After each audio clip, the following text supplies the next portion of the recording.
Hello and welcome to the Velocity Institute's Europe virtual summit. My name is Christopher Durham and I'm excited to have you join us. We are actually headquartered in the United States, but we love doing European events and love talking about private brand in Europe. So this is our opportunity to do that. Let me pop up the presentation and we'll get going to begin with. So a little bit of brief from me, and then we'll jump right into the presenters. All right. So let's see here. Here we go. So as I said, hello, my name is Christopher Durham. I'm the president of the Velocity Institute. We are the global professional industry association focused on retailer-owned brands across all categories and channels. So whether you're in grocery, home improvement, fashion, pet, electronics, drug, it doesn't matter. We want to talk about retailers building brands, and we welcome all retailers, manufacturers, and solution partners dedicated to helping build private brands to join. So we center everything around the retailer because honestly, they're the folks who own the brands, but we invite all of you, no matter what you do, if you're helping a retailer build their brands, we want you to be a part of what we do. And this is one of the free events we do. We'll do about 4 or 5 of those this year, as well as live streaming on both YouTube and LinkedIn on a weekly basis. So please join us for those. Thank you to our sponsors. They make everything possible. So we'll start with our sponsor, Aura, MBD, and Fair Trade. Thank you very much to those guys. All the presentations here will be available to watch on YouTube shortly after we end this presentation. So you'll be able to go to our channel, which is obviously Velocity Institute, and watch them all, as well as, gosh, there's probably, 100, 150 presentations from around the world on there as well, news items, you name it. So there's a lot of good content on the YouTube channel if you haven't been already. So, what are we doing in Europe? Well, we have a long history of doing European events. And obviously private brand has a rich history in Europe as well, going all the way back to Carrefour and some of those folks. In 2019, we were actually in Lisbon for our first in-person event. Well, our 5th in-person event, but our first full-blown Velocity conference in Europe, Velocity Europe. Fabulous event if you were there. Lisbon's a great city, and we planned in 2020 to be back in Europe for Velocity Europe, and it would have been in Amsterdam that year. Unfortunately, due to the pandemic, that didn't really work out. So we have stayed over here in the United States primarily, with the exception of doing Vertex Awards events each year. So a few months ago, we were in Amsterdam to present the Vertex Awards. So our private brand package design competition, we had about 600 entries this year from 53 countries all around the world, and we brought everybody together from the European side at the Doubletree Central Station in Amsterdam to give out awards, have cocktails, you name it. A great event. If you haven't been to that, please join us for that as well. So as I said, we do the Vertex Awards in Amsterdam pretty much every year. Obviously COVID, we skipped a couple of years, but the last, 6 or 7 years, and the awards will be in their 12th year this coming year. So exciting opportunity. So let me tell you what we're going to talk about today. Obviously, this is the welcome. This is me. I'm Christopher Durham.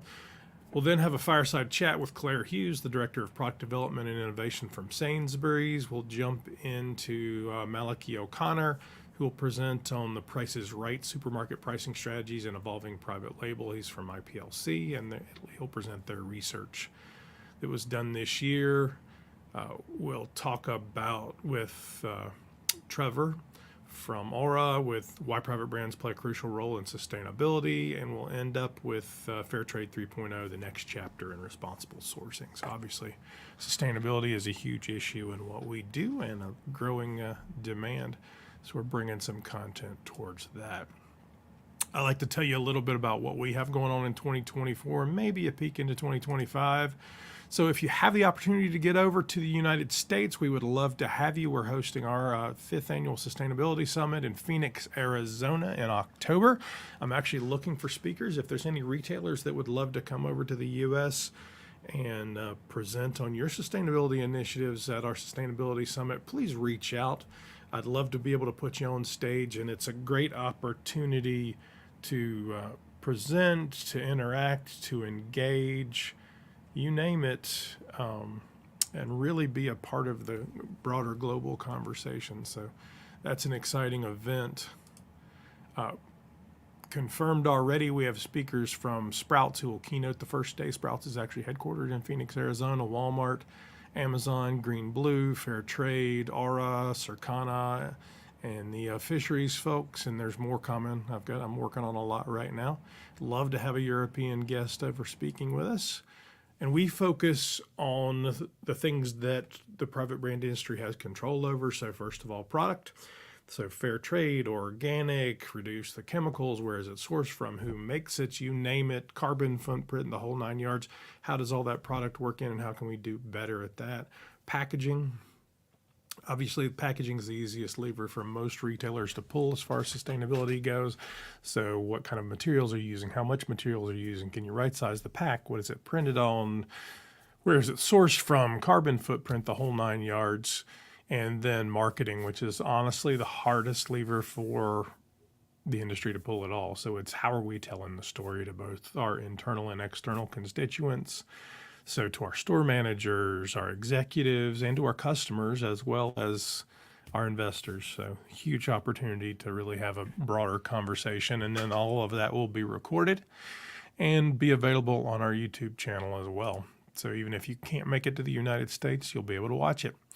The Vertex Awards will open for entries November 15th. So if you've never entered the Vertex Awards, please think about it. As I said, we have featured some of the best private brand design in the world from, 53, 54 countries each year usually. Honestly, I can't even name that many countries. But it's fascinating to see globally how design has evolved and how private brand has become a leader in the design industry. So we love to see that. If you've never seen all of that, all the entries can be viewed at vertexawards.org from the last 10, 11 years. So please check it out. And then we'll be doing awards events in Charlotte and Amsterdam in 2025 as well. If you happen to be over to PLMA, and I know a lot of you folks come over, and there's a lot of international booths in Chicago, we will be doing our Bold Bash the Monday night of PLMA. Great opportunity to get together after you've been wandering the floor, working a booth, have a drink with us, network. We're actually moving it to a larger space this year called Joe's Live, just across from where we were. There'll be a band, and there's all kinds of sponsorship opportunities as well. So if you'd like to expand your exposure there, we have plenty of opportunities to get you in front of the folks, because people come, they stay, they have a drink, and we have retailers from around the world, manufacturers from around the world rubbing shoulders with each other in a casual atmosphere. So please join us for that. If you'd like to attend, speak, exhibit, or sponsor at any of our 2024 events, please let me know. You can reach out at cdurham@velocityinstitute.org. And then, of course, this is our Europe event. So 2025, what are we talking about? Well, honestly, we're still in plans for it, but as you can imagine, we would like to be back over in Europe doing some stuff. If you have thoughts, if you'd like to be involved in the conversation, please reach out. I would love to talk to you. We will be back in Europe for our Vertex Awards event, but we're talking about some conferences and some other things as well. So reach out, let us know your thoughts, and we'd love to have you be a part of the conversation. In looking at Europe, we like to take a step back and look at the shopper first. So what we know based off research from Amcor is that 70% of European shoppers regularly opt for private brands. So it's a high penetration rate there. 50% say they will continue to buy private brand even when the economy improves. Love to see that. 28% of European consumers stated that more sustainable packaging would encourage them to buy more private brand. So great lever to pull. Obviously, sustainability is a huge initiative across the globe, and there's a lot of legislation coming down the pipeline that'll impact that in a lot of countries in Europe. So when we look at the bigger numbers, so numbers from Nielsen and PLMA's numbers, $340 billion 2023 sales of private branding in Europe, and that's the grocery mass drug market. Obviously, it probably triples if you go beyond that into hardline, softline, sporting goods, you name it. So just a huge number and huge economic impact. 38.5% total European grocery market. It's not a big surprise here when we look at the country numbers. Switzerland really leads the pack there, and it steps all the way down. And these numbers are the envy of the world, honestly. You're looking at a third to a half of the private brand penetration at retailers in European countries. So we love to see that. So that's our little setup. What we're going to do next is have a conversation with Claire from Sainsbury's. So give us a moment and we will be right back.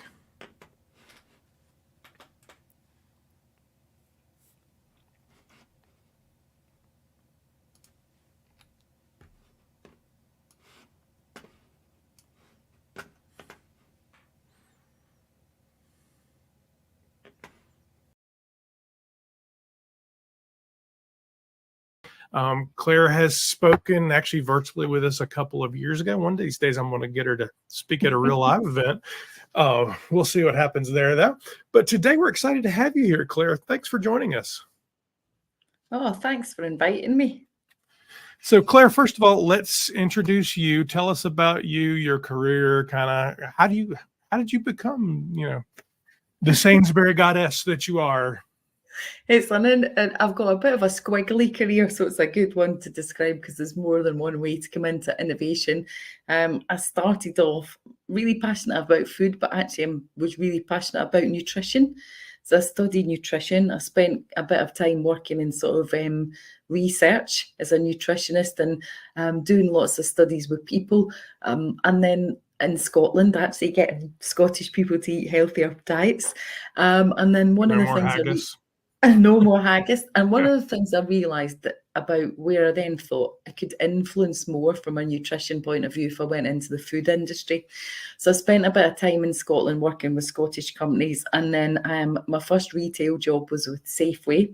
And I joined them as a nutritionist to work on the new product ranges. And then I moved from Safeway, spent a bit of time in PR, and then went to Marks and Spencer. Spent 13 years at Marks and Spencer, working in various different roles. I joined doing health roles, then went in to do some technical roles, worked in different areas, and then joined Sainsbury's to head up quality and innovation, which was a role at the time. And then we had a new CEO in 2020, Simon Roberts. And he really put the focus back on food for Sainsbury's, and we launched a new food strategy. And then at that time, I became sort of director of product and innovation for our own label business, part of the business. That sounds like a big role. It's a big role because we've got a lot of products. But like with any retail, and I know some retail models of how we work are quite different. We work with the alongside commercial team, technical teams, and so that we all work in a sort of trio or a three-legged stool, as we like to describe it. But yeah, I look after my role. I'm so privileged, actually. I get to work across in grocery, across food, and then I've got health and beauty for own label, as well as household and pet. So there's loads of variety in products. And my team, we would also look after how those products look as well. So we work with our branding agencies to come up with the product designs and how we talk about the products to customers. So yeah, it's there's lots of fun in it as well. So it's a real privilege. Sounds like it. So I assume everybody knows Sainsbury's, but if you're watching on YouTube, I don't know, in a country somewhere, and you don't, tell us about Sainsbury's. Well, Sainsbury's is the big orange retailer in the UK. So I'm saying orange because you will, if you don't know Sainsbury's, you'll see if you pass a supermarket and it's got the orange sign, that's Sainsbury's. Second biggest retailer in the UK. We have supermarkets and we have local store formats as well. So convenience, so the type of format that you would find in a town, quite small with a slightly less range. And then we've got various sizes of supermarkets. And also within actually a supermarket as well, we've got a food offer. We also sell clothing and non-food. So all kinds of businesses. That's fun. Yeah, so all kinds of businesses. What people sometimes don't realise is that Argos, which was an online retailer, is also part of Sainsbury's. So you'll find Argos points in our stores. But yeah, food really synonymous with customers on quality. So Sainsbury's is recognised by our customers and UK consumers. Actually, is being known as being a quality retailer. And a few years back, we celebrated our 125th year anniversary. So we've been around in the UK for a long time. And I think I know this, but is there like a museum there in your offices for Sainsbury's? There is. We've got an archives. Yeah, there is. We've got an archive. And it's amazing what you can get from the archives from Sainsbury's. I've had lots of inspiration there for branding, for designs, for naming products, just because we've got such a rich history. I mean, I've seen some of the old brand style guides from the 60s and 70s and stuff that are super cool. You're just kind of looking at them. Yeah, amazing. Yeah, like people aren't doing it this well today. So yeah, they're amazing. They're good to go back to, and also what's changed. So there's a massive amount of history about what we sold. So when we celebrated 125 years, we opened like a shop in Covent Garden that was based on what it would look like 125 years. And it just really shows you how retail's changed in the UK. It was about selling over a counter, but you know, it was started up on the premise of providing customers with safe and good quality food. Well, I mean, you think about it, though. I mean, every retailer in the world says, you know, we're all about the customer and all this stuff. But 100 years ago, 125 years, you walked into a Sainsbury, that the person who owned that man probably knew the shopper, right? Yeah, actually knew the shopper. True. And actually, I'd say a lot of our colleagues that work in stores now know their shoppers. Yeah. You do get regular customers that come back. So I spend a lot of time in stores, or my stores and other people's stores, having a look. But you really need to be close to the customer if you want to innovate for them and bring products that are relevant. Yeah. Well, so let's talk about that a little bit. Kind of when you look across the landscape, the state of private brand, own brand innovation, not just you guys, but just in general, what do you think of it? I mean, where are we today? I think in the last few years, there's been lots, and I look across globally actually, and I've seen quite a lot of stuff come out in this from retailers in the States. There's been lots of focus in own label, and some of that has been driven by a cost of living crisis where people have where people often switch out of brands and they buy more own label products. And there's a market for own label which sits brilliantly alongside the brands. It's offering something different to customers. And it's what you put your name on as well. So you're able to control it. The reason why I like working in own label is you can work across so many categories. When do you have a chance that you can create a concept over here in ready meals, but you can bring it through to groceries as well? So that's what gives me a buzz about it, those kind of cross-category ranges. I mean, that was always my favorite thing. You know, we so much talk about big packaged goods manufacturers and all that, but the reality of the brands they're building is they're mostly based off what they manufacture, right? I make washing soap. So all of a sudden I have a washing soap brand, right? You can make it with any category in any product in the store, sourced from anywhere in the world.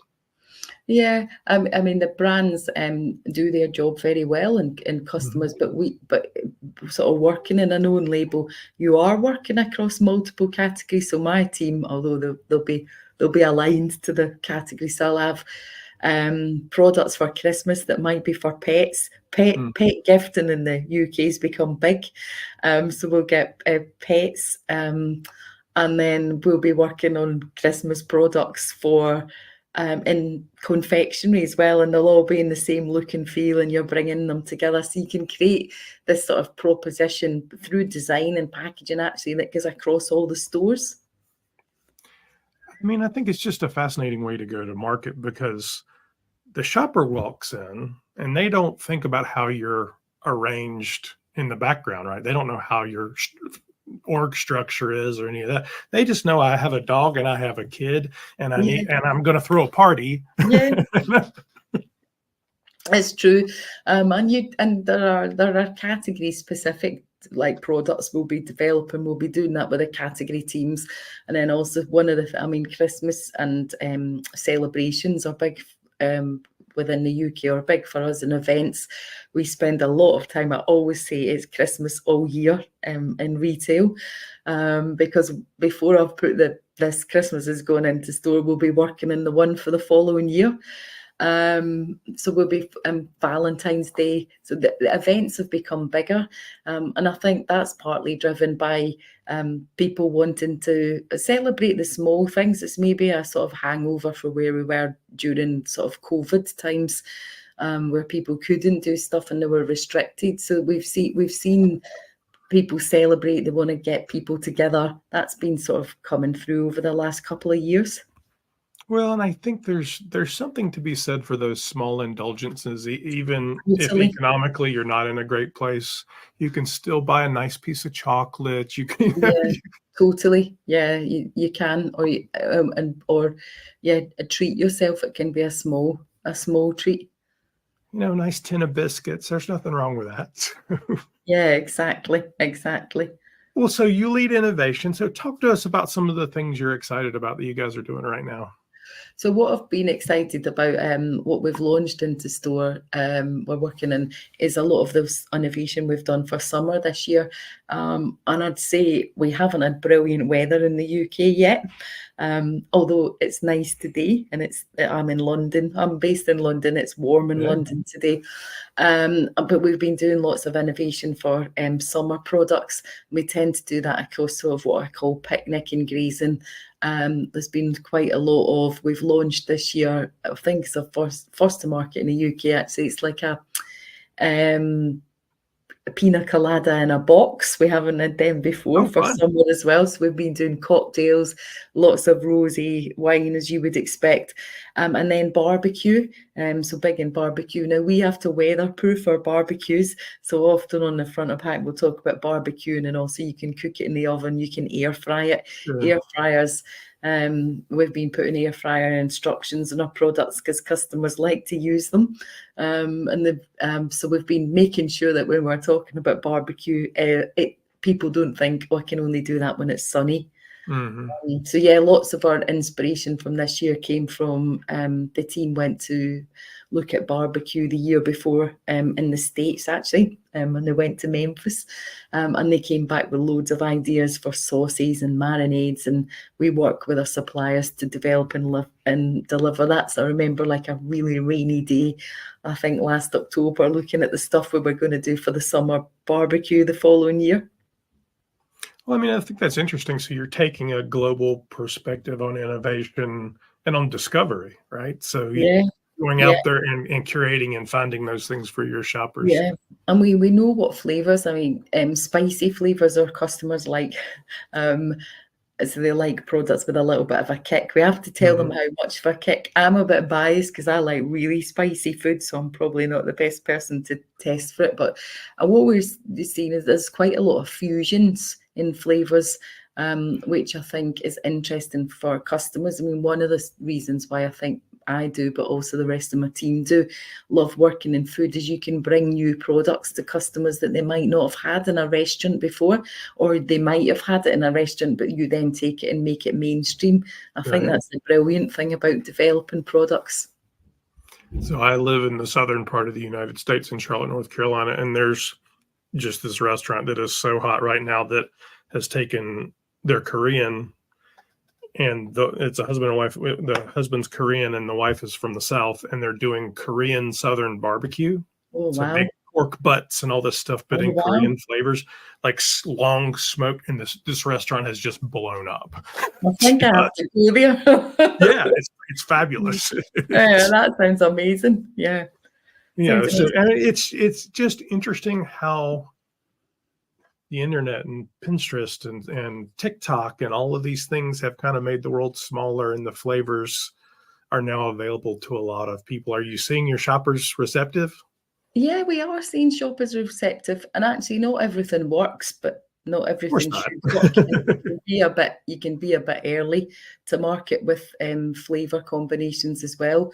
Um, but yeah, we even when you've done a lot of testing, because we do a lot of testing and flavors up front, still not everything will work when you put in. But people are receptive to trying new things. It's how you describe it and bring that familiarity through in the titles.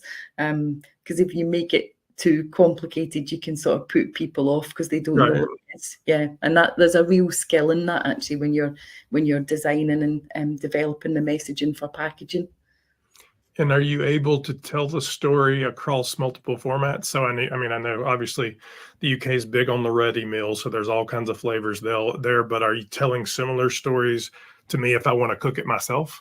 Yeah, and we would have customers that want to cook it themselves, and then other customers that want it quite easy for them. So if I Mhm. think about going back to barbecue, you can use the flavors in store because we're able to bring the flavors through in dressings and rubs and marinades, so that for the customer that makes it themselves, they can do that on the steak if they want steak, or we can also do a steak that's pre-prepared as well, so that the customer can just put it on the barbecue. And yeah, different customers consider cooking to mean slightly different things for them. Oh yeah. So understanding your customer and what they do with the products really helps to actually define your strategy for product as well. And honestly, I do given any day, different day of the week. On a Me Tuesday, I too. might just want it to be easy. If it's Sunday, I might want to like have a project. Me too. I do a lot of stir fries because they're quick and easy. But yeah, like you, that's because it suits, it's convenient. But at other times, I'll spend time cooking. Well, so I know you and the team have done a lot of cool things, launching premium lines and seasonal lines. Talk to me about, the emergence of premium and kind of what you're Yeah. seeing. So we've got a big brand in the UK called Taste the Difference, Mhm. and we launched that. It's 25 years old next year, actually. So we that's how long it's been in the market. It's had various iterations of sort of looks and feels over the years. And last year we did a big rebrand on that on those products. We'd seen more customers shopping. They were looking for that kind of restaurant experience at home, especially when there was a cost of living crisis and people were struggling to Mhm. go out as much, but they wanted to have an experience at home. So we launched a brand last year. We've got products across the whole store actually. And we do quite a lot in Taste the Difference for Christmas. Last year where we did really well in the market actually for Taste the Difference. And it's where we will bring in quite a lot of it's about the ingredients, the speciality of the ingredients, where they come from, really to appeal to a customer that's sort of really interested in food as well. And we sort of bring products, but we do a really good job for in products for events and by Sainsbury's as well, especially making them quite family friendly. Mhm. Yeah. I mean, I think we've seen that trend out pretty much globally, so it's not Yeah. shocking. You No. guys do a great job of it, though. Talk to me a little bit because we watched from Americans are fascinated with the British royalty for whatever reason, and honestly, I was fascinated by all the coronation products. Talk to me about Yeah. that a little bit. Yeah, it's like I think because we'd had Platinum Jubilee celebrations as well, and there was quite a lot of Mhm. ranges launched for that. And then for the coronation, and I think, usually you'd have had a few biscuit tins, but for us, we launched a number like gifting products, but also like sort of sausage rolls and sort of other products you'd expect for picnic. And I think it helps support the whole people getting into the celebration. Yeah. and also bringing in limited edition products that are not in store for very long. So it brings that interest. But yeah, last year there's some fantastic products. We had a design that we specifically pulled together for sort of some taste of difference. We had a taste of difference ale, we had an orange liqueur, we had biscuits. So we'd specifically designed products for customers to celebrate with. I mean, that's just really cool. So the other side of the spectrum is, I know, not too long before that you launched, or relaunched, your value brand, so Stamford Street. Talk to me about that and how it's been. That was last year, and it actually feels like it shows you how much goes on in a year, actually. So we launched last year. We had a brand called Basics that we'd taken out, which was the right thing to do, because we'd done loads of testing on it, and replaced it with about 13 what we called own brands. They were sort of brands that we used in certain categories. So we had one called Stamford Street, actually. And when I talked before about the archives, the names were inspired by old Sainsbury's history. So Stamford Street. Yeah, so Stamford Street was one of those that we really liked. It was in ready meals. And we decided last January that whilst we'd had all those other brands, the customer and our colleagues' actually feedback was, well, we know we've got the products, but it's hard to shop across the store because they're all different. It was really hard for marketing to communicate because they would have had to have shown like 13 pictures of all these different software. Yeah. So we decided, well, let's pick Stamford Street. And I think we developed some newness alongside what we had existing to go in at the same time. And then we just rebranded everything. We had to do a slight change on that brand so that it worked across a broader range of products. And we launched it into store. We decided to do it in January, and it went in June, end of May, June. So it was pretty quick. Wow, that's moving pretty quick. Yeah, and the feedback from colleagues and mostly was amazing, because then they could point out to those products, the best value products to customers in store, and they could find the range, and they understood what that range was there to do, because it was one brand they were looking for. So yeah, it was really good. Yeah, that's awesome. So I know you. Obviously, the UK and you guys, sustainability is big, and both because of legislation and just because you believe in it, which is great. Talk to me about packaging optimization and sustainability that you guys are working through. Yeah, so we've been working in packaging sort of since 2019. We made quite a big commitment about what we wanted to do, specifically focusing on plastic, but it's much broader than plastic. So we've done lots of work, and we've just put into store this week salmon into a new format where it's on a pulp board with a film over it, and our breaded chicken has gone in a card box. One of the biggest changes, actually, which kind of landed over a couple of periods a month, it's where we've taken out the most plastic, was taking all our mushrooms and moving them. They were in plastic trays, and we moved them out of plastic into card. And it's had a massive difference in the store as well from a sort of perspective. So I think that was over 700 tons of plastic saved actually by doing that. So yeah, some big numbers. It's kind of embedded within our product development process, because for me, packaging is product. If you don't get the packaging right, the customer won't pick up the product. So not only does the physical packaging have to be functional, you have to have the branding and the design in the product as well. So the team work up front, and we've got targets that each of the categories are working to, category-based teams on packaging reduction, and that's built into the process for development. So how early does that conversation start? At the beginning. So when you're developing a new range, it will start at the beginning. And because we know where our hot spots are in our packaging, so we'll know in dairy what are the biggest drivers for plastic, we will then look at, well, is there anything we can do with that plastic? And it might be sometimes that's the right raw material for the product to be in. But where we can switch out the raw material without creating an impact other places, then we will do. And I tell retailers all the time, because they ask, and I'm like, when are you? And they're like, oh, when we're done with the product, we talk about the packaging. I'm like, too late.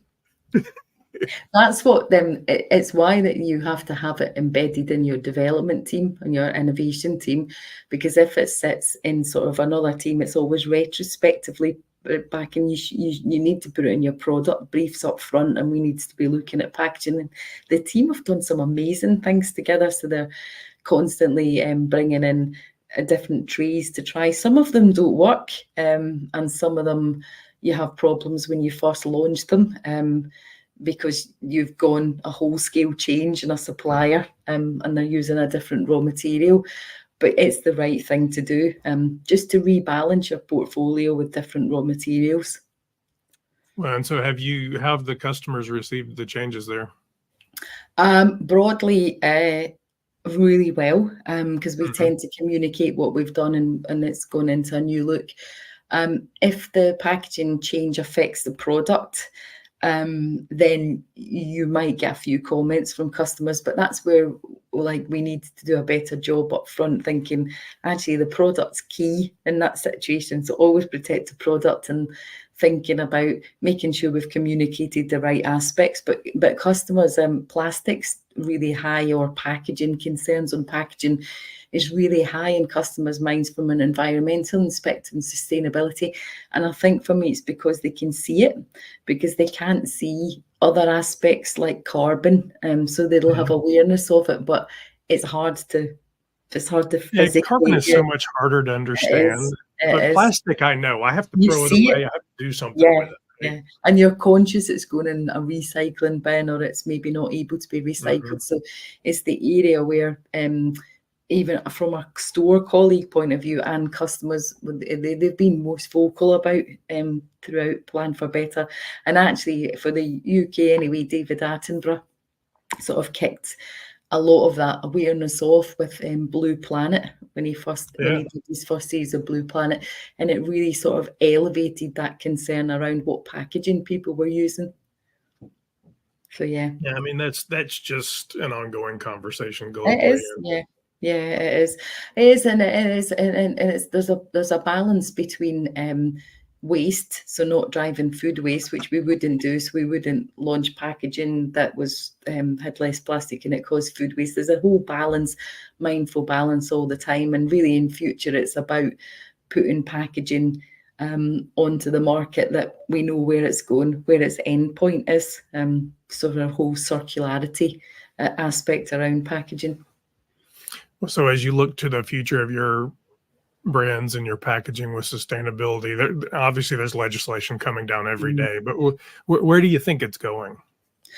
I think it's hard to say. We're waiting in the UK actually just for the final. We're rolling out an EPR-based legislation where different packaging types will have a cost associated with Mhm. them, but we're sort of still working out what that looks like.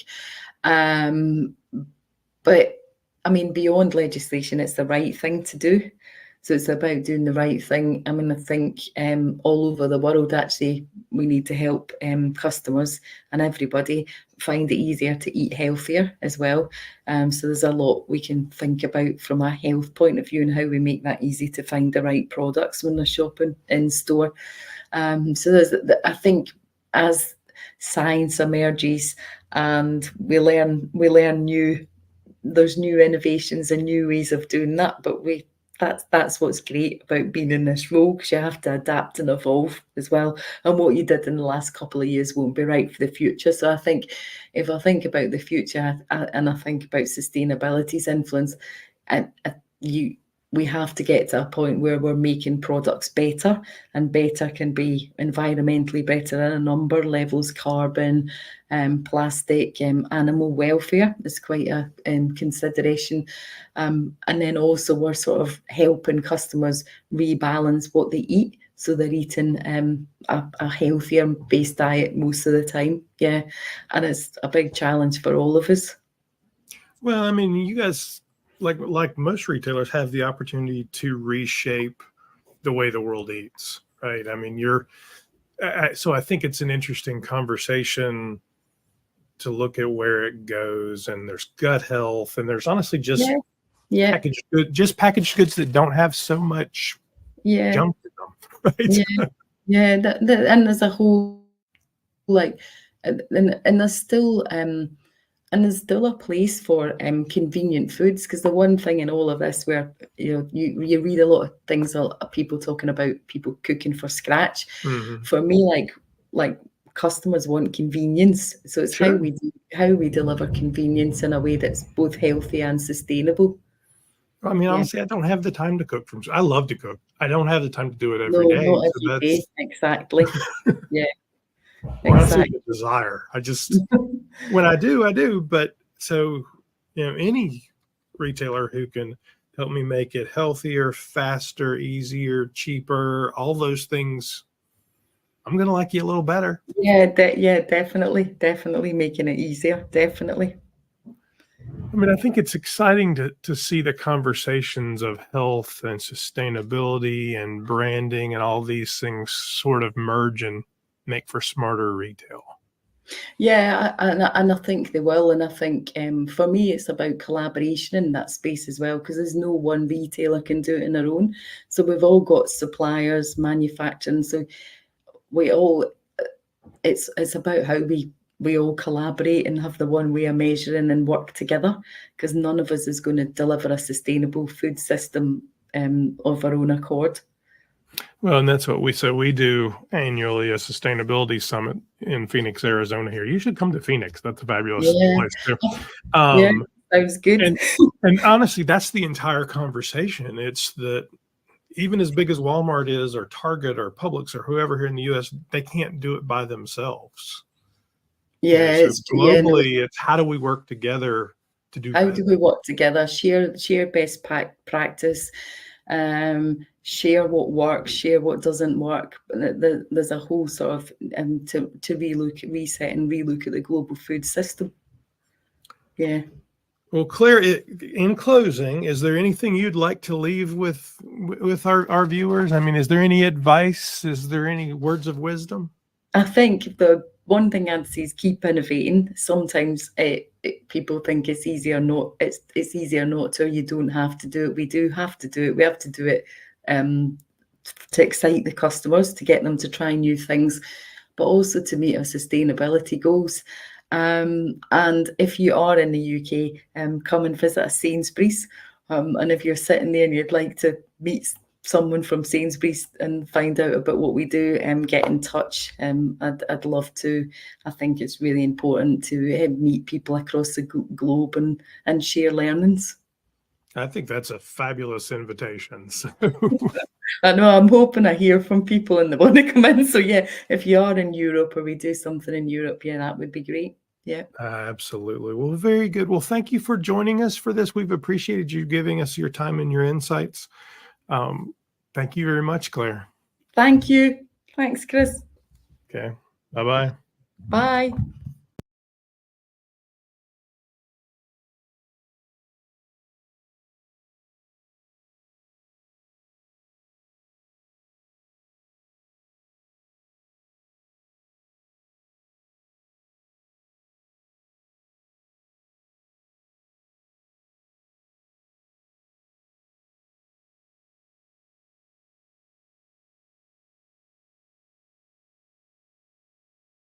Institute Europe Virtual Summit. I'm excited now to welcome Malachi O'Connor from IPLC. Malachi, thanks for joining us. Thanks for having us, Chris. Thank you. A quick introduction. My name is Malachi O'Connor. I work with IPLC, International Private Label Consult. There's 12 consultants in 10 different European countries, and we come from both sides of the table. We're ex-buyers, commercial directors, as well as sales directors and supply side experience. But the common denominator is that we have skills and experience in the private label world. And what we do is provide strategic consulting for any element within the private label supply chain. More of our customers are manufacturers, but we also provide strategy consulting for retailers all around the world. And then other parties like ingredients or packaging manufacturers who want to understand the dynamics of this growing world of private label. So that's a little bit about what we do. And tell us a little bit about your background too. I know you have worked for a retailer or two. Yeah, retailer or two. So I studied food science, and during that time I did a year out with Marks and Spencer in their head office in London in Baker Street, when it was based there. Got a real buzz for retail, and joined an indigenous Irish retailer called Dunn's Stores in Dublin back in 1997. Got my first buying job in Dunn's, moved to another Irish retailer called Superquinn. They were very, very focused on copying the best of what was happening in the States, actually, very focused on fresh food. Went to Spar for 4 years, had a great time there. Then I got a director position in Aldi as a buying director, worked with lots of categories, lots of fresh food categories particularly, but not only that. And had an opportunity to become their marketing director in Ireland. So I was involved in lots of cool strategy stuff at a time when the business was really growing. Got headhunted to join Tesco to try and win some market share back from Aldi, and finished there after about 3 years. Finished there at the end of 2016, and I've been consulting since then. And one of the avenues of consulting is with IPLC, because it's a great little community. As a consultant, for me, it's not satisfying to work on my own. It's great to be part of a community of other consultants and work on bigger projects with a few extra people. It's really satisfying. Well, so that's a great background. So I'm going to hop off and let you do your presentation. I think Malachi's got some great insights on this, so stay tuned. Thank you, Chris. So let's hop into this presentation. This presentation comes as a result of research that we did in the first few months of 2024, but also on the back of several years of research that we've done through 21, 22, and 23. And really what we were looking at is pricing strategy. So the agenda for today's presentation, we'll look at the context of this piece of research. I'll share some findings with you. By no means all of the findings, but if you go to the IPLC website, you'll be able to download the research report for free. And then some actions that will come out of our findings. First of all, then, the context for doing this piece of research to try and find out more about pricing strategy. In 2022, we did a piece of research called Surviving the Cost Crisis. What we had observed since really halfway through 2020 was rising oil prices, energy prices, distribution, food prices, etc. As a result of the disruption that came from the global COVID pandemic. What we also observed, though, was that as these price increases were coming through to private label manufacturers, the manufacturers were not having much luck in getting price increases away with their retailer customers. So it was well into 2021 before we started seeing any kind of inflation flowing through to customers. Well into 2021 and 22 before we started seeing inflation flowing through to customers and shoppers. In 2023, we looked at what had happened during 22 when everybody had fingers crossed. They'd hoped that all of the pandemic disruption would settle down, but then the war in Ukraine started, and that created another degree of disruption, sent prices sky high. Just enormous problems for the industry to a point that actually it was much easier to get a cost increase in that environment than it had been a year earlier. And there was a tsunami of cost increases coming at retail buyers. And really, for the first time, the balance of power was shifting, and manufacturers had to get cost increases through, or else they risked their very existence. And retailers who had not seen any real inflation, apart from maybe category-specific inflation, had seen 10 years of deflation up until this point. So there were many retail buyers who'd never actually handled a cost increase. It was all cost decreases for the 10 preceding years. So it was tough, but the suppliers realized their power because the retailers didn't have access to options, and they needed to make sure that products stayed on shelf. There was no point in having a low price in the system or on the price ticket if the product wasn't available. So looking at that balance of power is what we did in 2023. We realized then that we had looked at the perspective of manufacturers in surviving the cost crisis. We'd taken the perspective of retailers and buyers in the balance of power research. And the main key stakeholder that we hadn't actually looked at was the impact of all of this on shoppers and their behaviors, etc.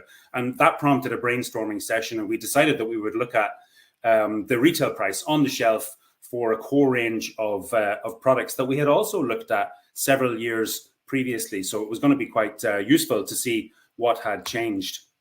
So we did our brainstorm, we came up with our project objectives, and then we deployed our team to do a survey across Europe. We picked 65 common products across the key categories. So it was a really representative weekly shop or trolley.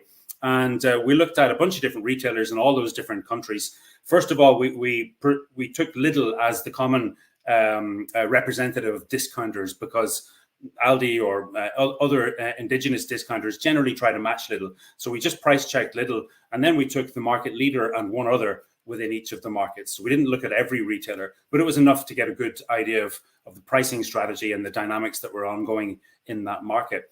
And then we had to bring a lot of data together then, 7,600 product and price and pack size references in 9 countries, and identify some takeouts from that. And that's what we're going to present to you today.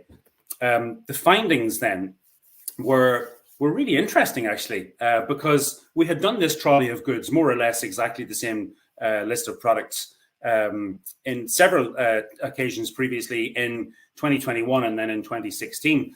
And between 2016 and 21, we'd seen some interesting differences, that the difference between discounter private label products and branded products hadn't really changed so much between 2016 and 2021. But what we'd seen is that the private label products that were stocked in mainstream supermarkets had become much more competitive all around Europe.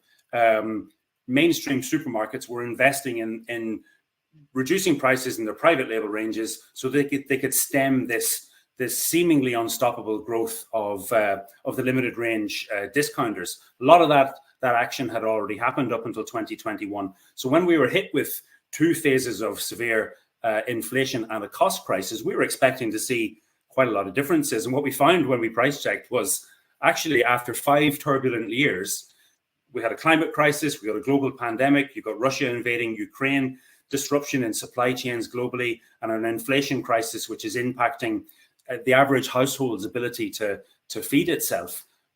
All of that turbulence, and really the indices didn't change that much. But the inflation did impact the retail selling prices. It's just that everything moved up to proportionately a kind of similar impact. And the other thing that we noticed is that the brand versus private label mix has changed quite significantly. So these are subtle and they're nuanced, but really interesting observations after 5 years of significant turbulence. If we look at private label value share in the different markets around Europe, we can see that private label share of sales has increased in all of those markets: Portugal, Ireland, Spain, Germany, Belgium, Italy, UK, Netherlands, and France between 2021 and 2023. And we all know the reasons for that. We know that discounters who are primarily private label operators, they're opening new stores, they're revamping old stores, they're expanding their reach to shoppers, and that automatically grows private label market share. But then the established supermarkets, then the mainstream supermarkets with their bigger ranges, they're deploying their various discounter mitigation strategies, which includes increasing their private label ranges and increasing the prominence of those private label ranges, the quality, the packaging, the brand, and hierarchies. So the mainstream supermarkets are doing a much better job on their private label proposition now than they were back in 2016 or 2021. And lots of that is around price matching strategies, dropping prices and getting close to the discounters so the shoppers don't really have a reason to go to a discounter and can actually access competitive products at acceptable quality, with a wider range and maybe a nicer shopping experience in a big supermarket. So all of this was happening, and you throw a cost of living crisis on top of it, and shoppers who were then forced to seek value were able to do that by switching into private label if they were branded shoppers. And the degree of inflation that we're talking about was really, really epic.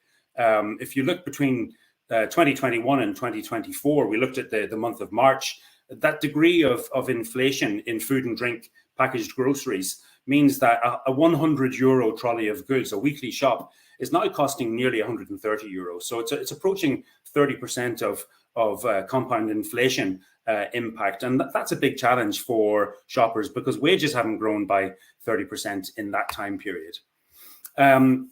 So I mentioned to you that mainstream supermarkets were deploying these various discounter mitigation strategies.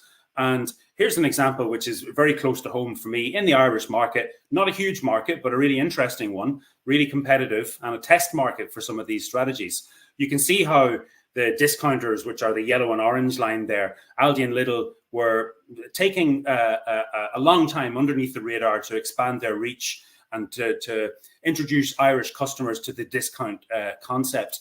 And the established players at the top of the screen, Tesco, Dunnes, SuperValu, the red, blue and green lines, really they were able to absorb 15 years of discounter growth without having massive impact on their market share. When the discounters really started to catch on and observe this herd effect, the market share of the three key multiples kind of fell off the cliff. And Tesco, as the leader of those three multiples, decided they would price match the discounters across a range of about 1,500 items. And what it did was effectively stopped market share losses for the mainstreamers, but also it stopped the growth of the discounters for about 5 years. And what it showed is that if you can price match discounters on a wide enough range, you can get them to stop opening new stores, because that's the primary way that they expand their market share. If you think about 3 years, any retailer will have a pipeline of new store openings that extends back for about 3 years from a point of maybe buying the site, planning the site, having the planning permission, going through the build and then getting to opening. So if you can match them on price and limit their growth for about 3 years, what's in the pipeline flows through and they stop opening stores. Certainly they reduce the rate at which they open stores, and you can actually really effectively halt the growth of discounters. So that's what happened in the Irish market. We'll come back to that later. So if you look at the country level data then, and get an understanding of why inflation and shoppers and discounters and private label have different dynamics in different countries. What we identified was three variables. First of all is, before you go into an inflation crisis, then if a country, how much of the household expenditure is actually spent on food and drink, on groceries, and it varies quite widely for different reasons. Take Portugal there, 18% of the average household expenditure was on groceries. That's probably because the average earnings in Portugal are quite low. In Ireland, then, the next line down, only 8.3% of a household's expenditure was being spent on groceries. That's a reflection of two things. First of all, the discounters have very, very high penetration, so Irish customers don't need to spend too much on their groceries, but also a reflection of the fact that the average salary is significantly higher in that country. So when you combine all of those different dynamics, how price sensitive is the country and the shoppers before an inflation crisis? How much inflation did they have to deal with? Was it 25 or 30 or more percent? And then how high was the discounter share in terms of access? It's an indicator of access to private label. All of those things combine then to result in a situation where Portugal, for example, their private label sales grew 53% between 2021 and 2023.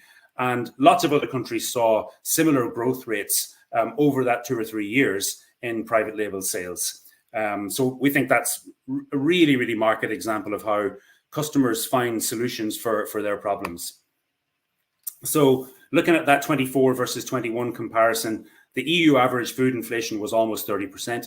Private label sales grew by 39% over that group of countries, but as high as 53% in countries like Portugal. Branded sales grew only at 22.5%, which is below inflation, which means that branded volumes are falling. And private label's share of sales grew from 36.3% to 39.3% across all of those countries. So we're already talking about territories that have very high private label penetration, growing a significant degree during this inflation crisis. And all of that growth is driven by those three baseline factors. How price sensitive was the market before the inflation crisis? What was the share of the discounters and therefore the access to and the share of private label? and what degree of food inflation did they experience at a country level. And that was an interesting takeout, because wherever you are in the world, you can use those three variables to maybe predict what might happen over the coming years. So going back to the price research then, we had this trolley of 65 items. We were looking at it across different retailers, discounters, mainstream supermarkets, different countries, different categories. And we were trying to capture the indices between mid-tier private label, premium private label brands, but then also the entry price, the value private label. And I'm going to share some of the observations that we made in that respect. First of all, then, the difference between the price of standard tier private label in supermarkets versus the equivalent products in discounters. And Lidl was our example here. And we found huge variance. The highest number there is for Dunnes Stores in the Irish market, where they were about 32% higher than the equivalent product in Lidl for the standard tier, the mid-tier of private label products. Co-op Italy then was around 23% higher than the equivalent Lidl product in the Italian market. But then at the far end of the scale, you've got retailers in Portugal and in Germany and in France, where on a certain range of products, they're tagging very, very closely to the discounter equivalent. In Edeka and in Leclerc in France, you can see it's below 5%. It's 3-4% of difference between the supermarket's private label and the discounter's private label, which means they're watching them very, very closely. What we have observed, though, is the commercial reality of this. In a retailer that is matching very, very closely to the discounter's price, they're probably choosing to do that on a narrow range, a list of lines that really matter, or SKUs that really matter to their shoppers. If they're matching more loosely, like in Morrisons UK, Delhaize in Belgium, Co-op in Italy, then they're probably commercially able to do that exercise on a broader range, or they may deploy value tier private label much more widely. And they also have the funding available, the commercial firepower to be able to invest in some quite interesting loyalty schemes. And we'll come back to that in one of the later slides. So that was standard tier private label in a supermarket versus a discounter. Now looking at the value tier then, how much cheaper than the standard tier is it across all of these countries? And again, some significant variance, starting with Morrisons in the UK, who it's more than 35% cheaper than the equivalent standard tier private label product. But then even the lowest discount in retailers like Continente in Portugal or Carrefour in Spain is still 10-15% cheaper than standard tier private label. But that price difference actually doesn't tell the full story. The really interesting thing is that between 2021 and 2024, when we did the research, the SKU count, the range size of private label has increased by 34% in all of those countries and all of those retailers. So supermarkets and discounters are actually deploying value tier private label ranges much more widely now to try and give options to shoppers that are under budget pressure. They're not just expanding the range, they're rebranding, redesigning and relaunching their value tier ranges. And what's also interesting is that in that inflationary period, brands saw the average price increase by 27%. The mid-tier private label went up by 31%, but the value tier private label prices went up by 36%. That's explained, I think, by the fact that the retail price that's on shelf for a value product, most of that is actually the cost of the product rather than the margin that's made on the product. So it's an expression of the fine margins that retailers are probably making on value tier private label products. But it's still cheaper than the other options and therefore attractive to a cohort of shoppers. If you think about the history of value tier private label, take the Tesco example. They introduced Tesco Value in 1993, and it was a range and a design, a proposition that, looking at it now, it doesn't appear that they really wanted to sell much of it. And they softened it and modernized it 20 years later in 2012, but it was still clearly a value tier product. But we're seeing really a huge amount of interesting work on the value tier now. such that the retailers that are stocking a value tier have really modernized and softened the aesthetic of value tier products. If you have them in your trolley, there's no sense of shame as you go through the till or up and down the aisles. And there's really commonly two approaches that retailers take. If you look at Asda, top right, the UK retailer, the name Asda is above the door of the store, and it's also on their value tier ranges, their Just Essentials range, which has that common bright yellow color across the entire range. It's a really, really good signpost if you want the cheapest product that's on display in any category. And there's hundreds of products across the store. So that's a good example of where the retailer's name is on the pack. Underneath that, you've got Tesco and Sainsbury's, where they're using heritage names to brand their value names or their value tier brands. Sainsbury's on the right-hand side there, the Stamford Street Co. range. Stamford Street was the first location that Sainsbury's ever opened. So they're using their history and using the address of that location to represent value to customers in the inflation crisis. And what we also see is that there are very few retailers around Europe now who still have that sparse, white, poverty kind of look to their value tier products. So very few examples of that.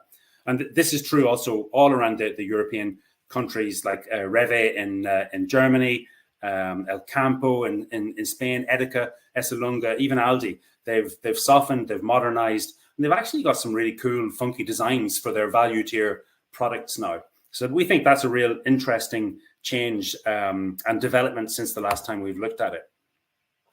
If we think about the role of brands and premium private label, this is another interesting observation that we've made, again, just within the indices that we observed. From the 2024 research, we found that the average premium private label product sells at a 79% premium to its equivalent mid-tier private label product. But it's also cheaper than its equivalent branded product, whilst also probably being at a higher specification. So, and it's not just about premium private label products that are in the black packaging design where they're better quality and they've got a really interesting provenance story. Anywhere that customers are willing to pay a premium for a particular need, like organic foods, vegan foods, or regional specialities, retailers are using those products to get a premium from their shoppers. And what we've seen is that if premium private label is 79% more expensive than the mid-tier private label, the brands then are 117% more expensive than the mid-tier private label. So you could have shoppers that are brand loyal switching to premium private label, and that achieves a saving for that particular cohort of shoppers. And they're actually probably having a nicer food experience now. To finish off on this piece, we've noticed that the discounters are selling way more brands than they used to. And there's lots of different schools of thought as to why that may be. Maybe they're responding to the needs of particular shoppers who maybe there's a no compromise. They only buy the branded product for particular categories. It could be that. It could also be that it enhances the value proposition of private label products. If you have a private label product beside the equivalent brand, and there's maybe a 2 or a 3 or a 4 times ratio between the retail prices, then it really says something about the value that's offered by private label. But really, the third point there around margin mix benefits, we think that that's really the key thing. And it's really interesting that discounters are stocking a lot more brands now, because it would suggest that they have reached a point where their efficiency and their buying power isn't addressing the need for more margin, and that they need to stock some brands to be able to achieve that, which is really not something they would have done 10, 15, 20 years ago. It would all have been about a ultra simplistic range, one product for every customer need, and no real need to have the brand on sale. So that's quite a significant development that we've observed. The last bullet point, we talked around margin mix. Just to bring this to life, I've done a little bit of guesswork and brainstorming with my IPLC colleagues. So this is by no means behind the scenes, but it does indicate the kind of way that mix works within categories. I've taken the example of the pasta sauce category and looked at the Aldi business in Ireland. They've got one value tier everyday essentials pasta sauce that sells at 65 cents. There's 440 grams in that jar. Then they have three tiers, three varieties of mid-tier Cucina private label pasta sauce, which sells at 85 cents and is a 500-gram jar. Interestingly, then they've got one Dolmio, which is the branded product that comes from Mars, at $3.49 for a 750-gram jar. And between the mid-tier and the brand, you've got Specially Selected, which is the premium private label product, selling at $1.99 for a 350-gram jar. But there's 10 different varieties of that. So that even just the SKU count would indicate where the focus of a discount retailer is in a range which is now actually quite complex compared to where it might have been 10, 15 years ago.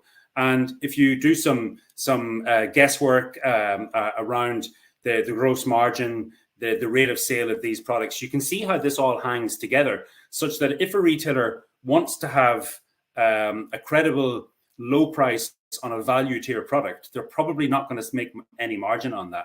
And if there's any volume going through that, that's going to drag down the average margin and the average price, the average selling price in the category. So if you're going to do that, you have to mitigate that with a good solid mid-tier without giving it away, and a really strong premium private label and maybe a brand presence within the category to try and make that margin mix actually work for the retailer. So I thought we'd share that just to give a little insight into how this is working in retailer head office. We've seen over the last couple of years a lot of emotion actually really around, are the retailers gouging? Are they taking too much margin? And what we were able to see through our price research and also by desk research looking at the central statistics offices of the various countries is that shoppers have absorbed a really significant cost increases on their groceries, their food and drink over these few years.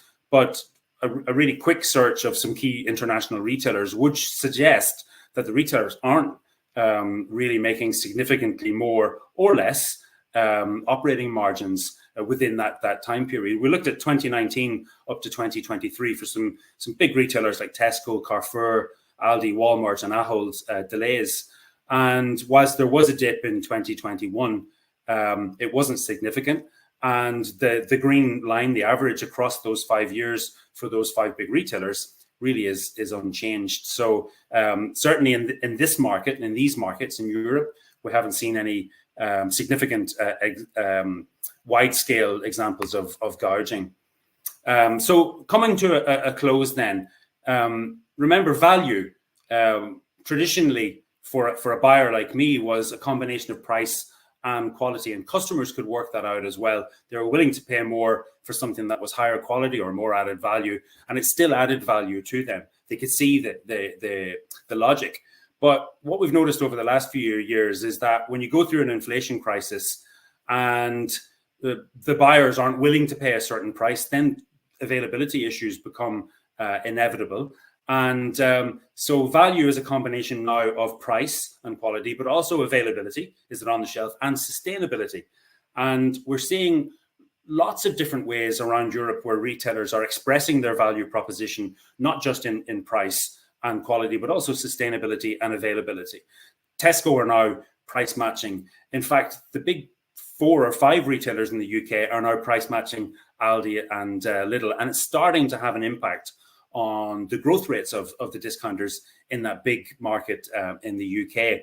They're not just price matching the discounters, they're also offering their promotions, their branded promotions, only through their club card, their loyalty card mechanism. So that's given them a lot of access to data that they didn't previously, because there were lots of transactions that didn't use the club card previously, but it's the only way you can access those offers now. If you remember one of the earlier slides, the difference between mid-tier private label in a supermarket versus a discounter, the highest difference was in Dunnes stores in Ireland. What I didn't tell you at the time was that Dunnes have invested all of that into a voucher mechanism. So every time you spend €50 in Dunnes stores, they give you €10 back in a voucher that needs to be used within a week or a week and a half. So it's a very sticky mechanism for encouraging loyalty and large shops, and it's really working for them because they're the leading retailer in the Irish market. That where there is also the presence of Aldi and Lidl and Tesco, so it's really, really competitively effective. On the far right hand side here, you can see K Group and S Group in the Finnish market, where they're doing some really interesting things with their loyalty card. When you sign up for a loyalty card, you automatically get a bank account, and your points that you might collect through your transactions are lodged in your account. So in one of those retailers, I think it's on the 10th of the month, they have payday, but it's effectively your second payday, where they give you the cash that you've then earned through all of your transactions across their group. It goes directly into your account. One of the other retailers then gives you the option to, instead of taking that cash into your account, you can invest it in stocks within their portfolio. So now you're encouraging your shoppers to be investors or shareholders actually in the company. And then in all of that then, lots of different diverse ways to express a value proposition. You've got discounters like Lidl who are effectively adding complexity to their winning formula. So the Lidl Plus app has really taken off. It's very, very popular with shoppers as a way to access product bonuses. So maybe a free product one week or a price reduction on a private label product in another week. And it's really, really attractive to shoppers, but it's certainly adding complexity to what was an ultra simplistic discounter proposition. So the key themes then that are coming from this, and the things that you need to consider when you're making decisions and taking actions over the coming years, then it's still an ultra competitive sector. FMCG, I often think it should be VFMCG, very fast moving consumer goods. Super competitive, that hasn't changed. But all of the players in the market are managing their margin mix, not just through their pricing strategy, but through their mix strategy. They're using private label and the tiers within private label and brands as strategic levers. And if they adjust the mix of sales of those products, then they can achieve their margin goals. Remember that price is only one element of value, and the mainstream supermarkets particularly are expressing their value proposition in much more diverse ways that take into account the environment of the store, the loyalty schemes, voucher schemes, private label price hierarchies, range expansions and simplifications. So they're really sweating their abilities as more complex organizations now, really for the first time. And as a result, they're getting a handle on this discounter threat that has existed for many years. And they've proven in many markets that the discounter growth can be brought to a halt. It doesn't mean that there won't still be downward cost pressure. Discounters and mainstream supermarkets, they want to see cost reductions that they can pass on to their shoppers after a period of really market inflation. So manufacturers will need to deal with that and will need to invest in commercial skills training like sales and negotiation skills. But retailers still need great supplier partners. They need those supplier partners for the innovation that will provide differentiation versus their competitors. They need those great supplier partners to provide well-invested, transparent, and ultra-efficient supply chains so that it's the best cost for the best product when it arrives into the central depot. And now, kind of more than ever, they need those great supplier partners to have credible corporate sustainability strategies, because for the first time ever within the EU, it's legislatively required that the countries, the nations have a sustainability strategy at a national level to reduce their carbon footprint.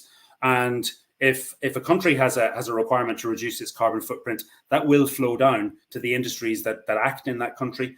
And this food industry is a big part of that. So the retailers will be expected to make their contribution, but the 95% of the carbon footprint of food and drink groceries actually isn't with the retailers. It's with the suppliers and the farmers and all downstream. So this is going to come down to suppliers, and it's going to become a significantly greater part of all of the manufacturers of private label, a significantly greater part of their proposition, their value proposition, when they're talking to retailers and hoping to win private label contracts and business.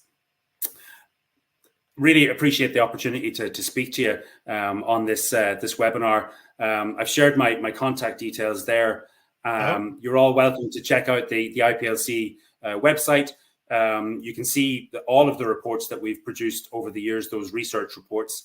I exist on LinkedIn, so you can have a look for Malachy O'Connor. You'll find me on LinkedIn sharing insights and from the industry and the work that we do. And if you want to email me, it's mo'connor@iplc-europe.com. Chris, did you have any questions that you wanted to share? Absolutely. Well, first of all, thank you very much. That's a lot of data. I'm sure people will love that, and I love the effort by you and the team. So I'm curious, do you have a sense?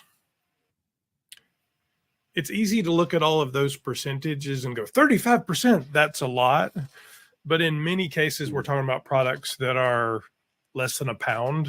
That are right. Do you have a sense for how where consumers start to notice and care between the pricing at the different stores?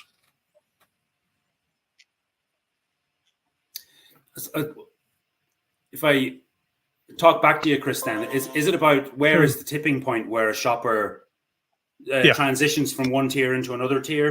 Yeah. Well, not the tier necessarily. We didn't necessarily, but the store, honestly. So if my price is 35% more than Aldi's price or Lidl's price or whoever it is, when do they notice? Yeah. So I mean, I've worked in retailers during those kinds of time periods where, for example, in Tesco, when we corrected the price proposition, and what we found was that, when it is like 20 or 30% more expensive, the wider range, the nicer store, the friendly bag packing service, all of those things start to become less relevant. And if the retailer is that far out on price, they're effectively pushing customers out the door and into the arms of a competitor like a discounter. But that doesn't necessarily happen as soon as the shopper is paying more, because the discounter may not be present in a particular town. So there's lots of different dynamics around store opening programs, marketing programs, and pricing strategies. All of that has to mix up. And even at that, there's a lot of customers who just love the habitual nature of going to the same store, knowing the same staff, buying the same products all of the time. So a lot of the time, you really have to offend a customer before they'll switch to a competitor. Well, I mean, nobody's surprised that Lidl's cheaper than Marks and Spencer. I think they kind of know that, right? It's all the spaces in between. I love the pasta sauce example. That is one of the ones I look at all the time, because honestly, I think it is the most unnecessarily complicated set in the world. There's just so many versions of it. In the US here at the store I shop, when I was in the other day in Aldi, and there was 7 different. There was one national brand. There was 2 organic versions, all those ones you showed, and there was they were doing their authentic Italian that month, so there was a made in Italy version as well. Yeah, it's a lot of cool stuff. I'll tell you, they're making great products. They are, but it's so much more complex than it was 10 or 15 years ago, and we don't have a slide on it because it's quite new news. The more people I talk to around Europe, there are more and more examples of territories where discounters like Aldi and Lidl are actually hitting a plateau. So if you look at some of those Nordic markets, I know that Lidl have stopped growing in the Irish market. Aldi have actually declined over the last 6 months, and they're flattening in the UK market.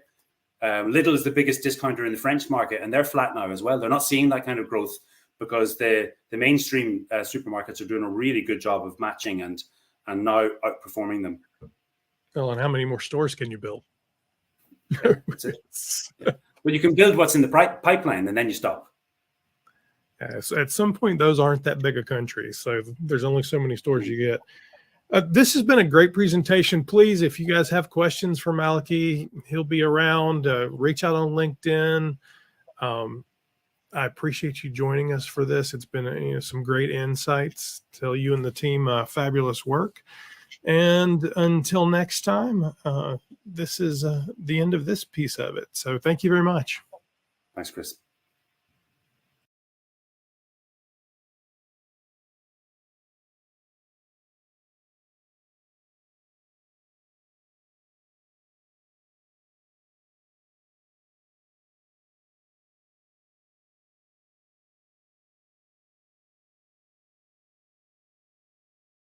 Velocity Europe. Again, I'm Christopher Durham. I'm the president of the Velocity Institute. And for our next session, I'm excited to welcome Trevor from Aura. Aura is kind enough to sponsor the event, and they've been great sponsors of a lot of our events this year. So you might have seen them in Charlotte at the Velocity Institute conference here, our marquee event. And if you join us in Phoenix, Arizona, you should come to Phoenix. It's a fabulous place. For the Sustainability Summit, they'll be presenting with Walmart, I think, and be a sponsor there as well. So thanks for joining us, Trevor. Please, let's start out and tell us a little bit about Trevor. Yeah, hi Chris. Thanks very much for having me. Very excited to be here and absolutely echo what Chris has said. Definitely come to Charlotte. It's going to be a great event. Yeah, I'm Trevor Young. I'm based in the UK, and I've spent my entire career in and around the packaging, sustainability and waste industry. Found myself just falling into it, didn't have a plan, couldn't get out. So here I am still talking about how we can make the planet a more sustainable place. That's awesome, man. All right, I'm going to pop up your presentation and then we'll let you do your thing. Great. Okay, so hi everybody. Hello to those that have met me before, and to anyone that doesn't know me, I'm the Client Services Director at Aura. And as I said before, I've been working in and around this industry my whole career, helping global retailers, manufacturers and brands to be compliant and sustainable, in particular with regards to packaging. If you like a podcast, like Chris, I have a podcast, so have a search for Trev Talks on your podcast channel and that will come up. I really want to help organizations be more sustainable. And I recognize that for private brands, that isn't always your top priority, let's be honest, but it's becoming a bigger conversation all the time. And today, what I want to talk about in the next 25 to 30 minutes is just explaining who Aura are, for those that don't know. I want to give you a little bit of an insight into how packaging legislation is changing. Don't worry, we're not going to ponder too long about it. I know it's not the most riveting subject in the world, but it is a topic that organizations are talking about.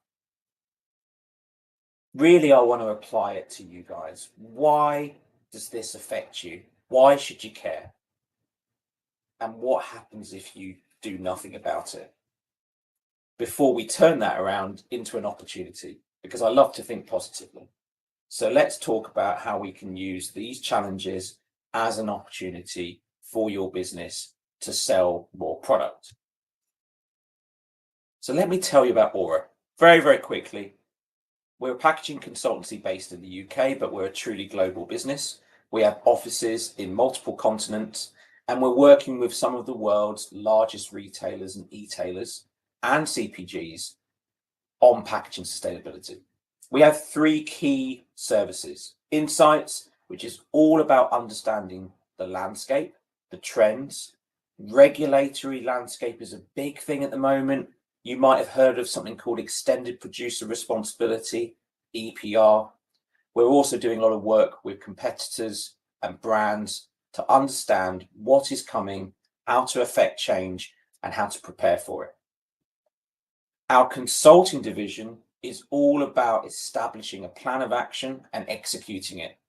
But it's also looking at structural packaging development, how you can create more sustainable packaging, and how you can ensure that it's recyclable, that you're measuring your achievement and actually achieving the targets that you've set out as a business.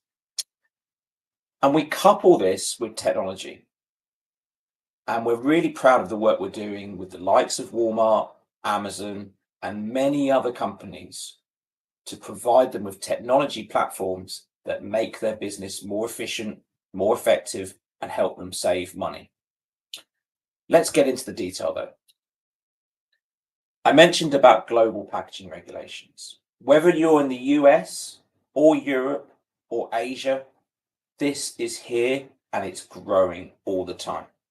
And what I always ask organizations that I meet is, what packaging challenges do you face? Here's me as a little boy thinking, how am I going to get up these incredibly difficult stairs? Maybe that's you wondering, what are the packaging challenges that we're facing as an organization? How do I scale this challenge? How do I achieve my targets? And I recognize that this is not necessarily a priority today, but it is becoming a bigger topic all the time. Hence why Velocity have a sustainability conference, because there's demand for solutions to these problems. So what is packaging legislation? For those that don't know, it has been enacted across continents to ensure responsible packaging selection. What does that mean? Are you picking the right kind of packaging that's going to have a minimal negative impact on the environment? Without packaging legislation, you as an organization would have to decide for yourselves what you're going to do to make your business more sustainable. And let's be honest, that isn't always the top priority either. So this packaging legislation is there to try and encourage you to positively impact the environment. What is it? Well, it varies by territory. That's what makes it so difficult. If you're in the US, you may have heard about legislation coming to California, Oregon, Maine, but not so much about it coming to Florida. And that's because all of the different states have the right to choose their own way. In the EU, which I'm going to go to in a bit more detail, it's been long established. I started working in 2004. It's a long time ago now in my mind, but packaging legislation has been around since the 1990s. The US is only just implementing their versions. But what it requires is an understanding of your packaging. If you're in private brands, of course, you're focused on the quality of your product. You're focused on the ingredients, where you're sourcing it from. Does it taste great? Does it look great? Does it actually deliver on the customer promise? But how much focus do you put into the packaging? Is your packaging recyclable? What's it made of in terms of recycled content? What even is the substrate or the material that you're using? If you don't have that information, you could be breaking the law, or you could be subject to potential fines. At worst, you could also be losing ground against your competition, which we'll go into in more detail later. So who's affected by this? It isn't just private brands. It's everyone in the supply chain. It's the government who is setting the legislation. It's the non-governmental organizations like the Ellen MacArthur Foundation who are looking for information about your packaging. But then, of course, it's the people that are supplying the products in the first place, the manufacturers, before it even gets to shelf. You all have a part to play. And what I want you to ask yourselves today is, have I considered the impact of packaging legislation on private brands? When do you have to do it? Well, now, I've mentioned already some US states. That is coming from 2025. If you don't know about it, Google it. There are also plastic bills, deposit return schemes, and restrictions and bans on certain materials and attributes. And if you're not aware of this stuff, you could be putting it into your packaging and it could be harming the environment. And I know deep down that no one wants to do that. How? Well, you need to be aware of it. So here we go. I'm making you aware of it. If you're already aware of it, what's your process to ensure that you can manage it? And I talk about measuring sustainability every day. This is not something that you can do once and then forget about it. It's something that should be in the fabric of your business. And I had a conversation this morning. I was recording an interview with a solution provider, and we were talking about this topic. How do we educate the masses on this problem? And the challenge is, everything is changing so fast. By the time you've looked it up, there could be a change. What you need to do is embrace this. You would not sell a product if you didn't know the ingredients in the food. So why would you sell packaging if you don't know what's in the packaging? This is deliberately designed to look busy. Do not worry about the detail on this slide, but I wanted to illustrate just how much is going on in the UK, in Europe, and in the USA. This doesn't even scratch the surface. If I blew this up 10 times, I could probably just about capture half of what is going on globally when it comes to packaging legislation. Consider what markets you sell into. Consider, do you know what I have to do in all of those markets? What bans are there? What restrictions? I'll tell you about a company that I was working with, a toy company. They sell into Spain. They manufactured all of these toys. They put them on a trailer and they shipped them to Spain. They got to the docks, they got to customs, and the customs advisor said, "Are you registered for plastics taxes in Spain? Have you paid your taxes?" The driver, of course, had no idea what was being talked about, spoke to his boss, who spoke to his boss. Eventually, it got back to the head office. And it turned out that this toy manufacturer and retailer wasn't aware of plastic taxes being implemented in Spain. And that entire shipment was stuck at port. They couldn't deliver to the store. They couldn't sell the product. It was held. It cost them millions. This could affect you if you're not aware and you're not prepared. Just a little bit more before we get on to something else. Let me just give you a little bit more information about what is happening in Europe so that you can visualize it for future. Here's my lovely map of Europe, and you can see a predominance of green. What's that telling us? This means that extended producer responsibility is in all of these countries. You need to be aware, if you're selling into these countries, what does it mean for you as a business? From a cost perspective, from a legal perspective, from a packaging perspective, a design perspective, an on-pack labeling perspective. And what I don't want you to do is say, don't worry, legal are sorting that out. Because you, as the private brand's responsible person, do have a responsibility. It might be a shared responsibility with other people and other teams, but you are responsible to an extent. And you could make it into a positive, and I'll come into that later.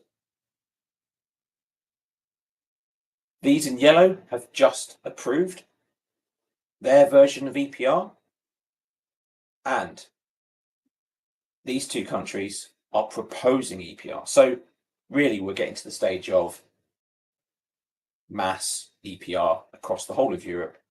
And I've got another slide somewhere else about the US.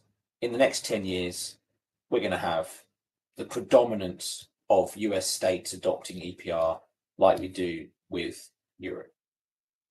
Finally, for those that aren't aware, in blue are the countries that have deposit return schemes. What's a deposit return scheme? It's where the consumer has a responsibility to return used packaging for recycling, and there's a deposit placed on them when they buy the packaging, and they get that money back when they recycle. This type of system is there to motivate consumers to do the right thing with their packaging. But think about the opportunities. Reward schemes, sharing information on your products, marking you out as different and better than the competition. I'll talk to you about that in a bit more detail later. So if you're unsure about any of the topics I've talked about with packaging legislation and extended producer responsibility. Just think, it's global. It applies to everyone. And if you need more information, you can visit our website. We've got a lot of information there around EPR. But please go away and consider who is responsible for this in the organization. Are we going to have a situation like that company I told you about in Spain? We don't want that. So let's just make sure that you are fully compliant. Communicate internally and externally. Do you have a company that helps you understand this legislation, advise you, give you instruction and recommendations? And who is doing it internally and owning it? What will it cost you? What people do you need to put against it? How are you collecting data? What are you doing with that data? And is it data that's 3 or 4 years old? When was the last time you checked? Do your suppliers give you any data? Are you making it up? You think I'm exaggerating, but there are companies that really have no idea about their packaging data, and they are paying taxes, they are paying fees based on inaccurate packaging data. It's costing them more money. But as I've mentioned a couple of times now, use it as an opportunity. You could save money by understanding this type of packaging data. You could fit more on your containers. You could reduce your logistics cost. You could actually activate more investment for private brands. And of course, you could sell more. Do not wait. Find out now and do something about it, because I very much see this as an opportunity for all organizations, especially private brands, to create difference, create opportunity. So what does this really mean for you? It does affect your bottom line. It may not sit in your budget, but it will be in someone's. There will be a team of people who are considering, how do we pay X million dollars, X million euros, hundreds of thousands of pounds for this legislation to ensure they comply? That's just cutting into your profits as a business. If you could mitigate those fees in the same way as you negotiate a better price for ingredients, a better price for inks, labels, raw materials, you do it. I think the challenge is that not every organization has data. You're going to see more consumer pressure. At last year's sustainability conference hosted by Velocity, there was some amazing data where over 50% of Gen Z make their decisions based on criteria such as the sustainability of the products they are buying. If your audience chooses another brand because theirs is more sustainable than yours, you've lost. And retaining that consumer is vital to your future success. And okay, I'll just give you something to be concerned about for a moment. Did you know that in Italy, you must have end-of-life labeling on your packaging? But you don't have to at the moment in the UK. You will, but not yet. And the end-of-life labeling in different territories and jurisdictions varies. What's recyclable in the UK is not necessarily recyclable in Germany. Do you know what labels are going on your packaging and on your labels? If you don't, you could be giving your consumers the wrong message, which may affect how much faith they have in your private brand. And of course, if you don't comply, you run the risk of being identified by the legislative organizations in the different countries. They could come knocking, they could start asking questions, and before you know it, you're the one being asked, why didn't we know about this? Why didn't we do something about it? So my advice would be, have the right processes in place to measure your sustainability every day. do not think of this as a one-off. It's not going away. In fact, it's going to get more stringent. It's going to get more visible. It's going to get talked about more. And if you remember that timeline with the different flags on it, the specifics within that are going to put your business under pressure. You will need to achieve certain recycling rates or recyclability rates in specific countries. You will need to have the right level of recycled content in your packaging in order to comply and avoid fees. This is going to impact you. So what are the risks if you do nothing?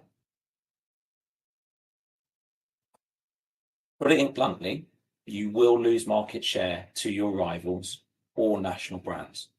Let's just imagine an exaggerated situation. You know who your competition are. Retailer A, fully sustainable, understands its packaging data, understands the regulations, fully recyclable packaging, high level of recycled content, puts a great label on their private brands, tells their consumer what to do, has a loyalty program built into their QR code on the packaging, and they're fully engaging in their client base. They've gained loyalty. If you don't do this, you could miss out. All it takes is a savvy consumer to decide, I want to move to a reusable, not a single use. I want to move to a recycled content container, not 0% recycled content. These are all things that should be in your new product development sphere. On the other end of the scale, whilst your rivals are making great strides, you could suffer reputational damage. I haven't even really talked about greenwashing today, but is there a risk that somewhere in your process, someone in marketing has said, we should absolutely say that this is a recyclable packaging, that this is good for the environment, that it's biodegradable? Are you sure about those claims before you make them? Because I see it all the time now on LinkedIn, where these teams of people are challenging brands and calling out their claims. I even had a discussion this morning about a global soft drinks brand who says their packaging is 100% recyclable, and that is causing them some grief.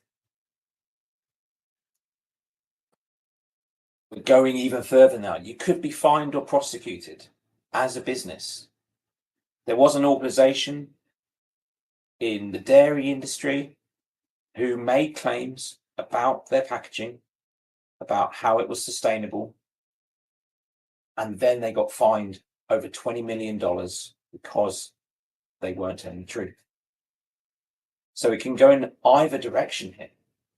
You can get it woefully wrong and end up in the news, or you could do absolutely nothing and end up in the news. You need a plan. And if you don't have a plan, I can help. And ultimately, even if you are complying and there's someone in legal and someone in finance and someone in HQS who says to you, we're doing it, don't worry, we're doing a great job, we're fully compliant. If you don't have accuracy and you're not monitoring it, you could actually be paying more than if you were doing it right. 10 grams on your highest selling private brands product could cost you hundreds of thousands of dollars in additional fees.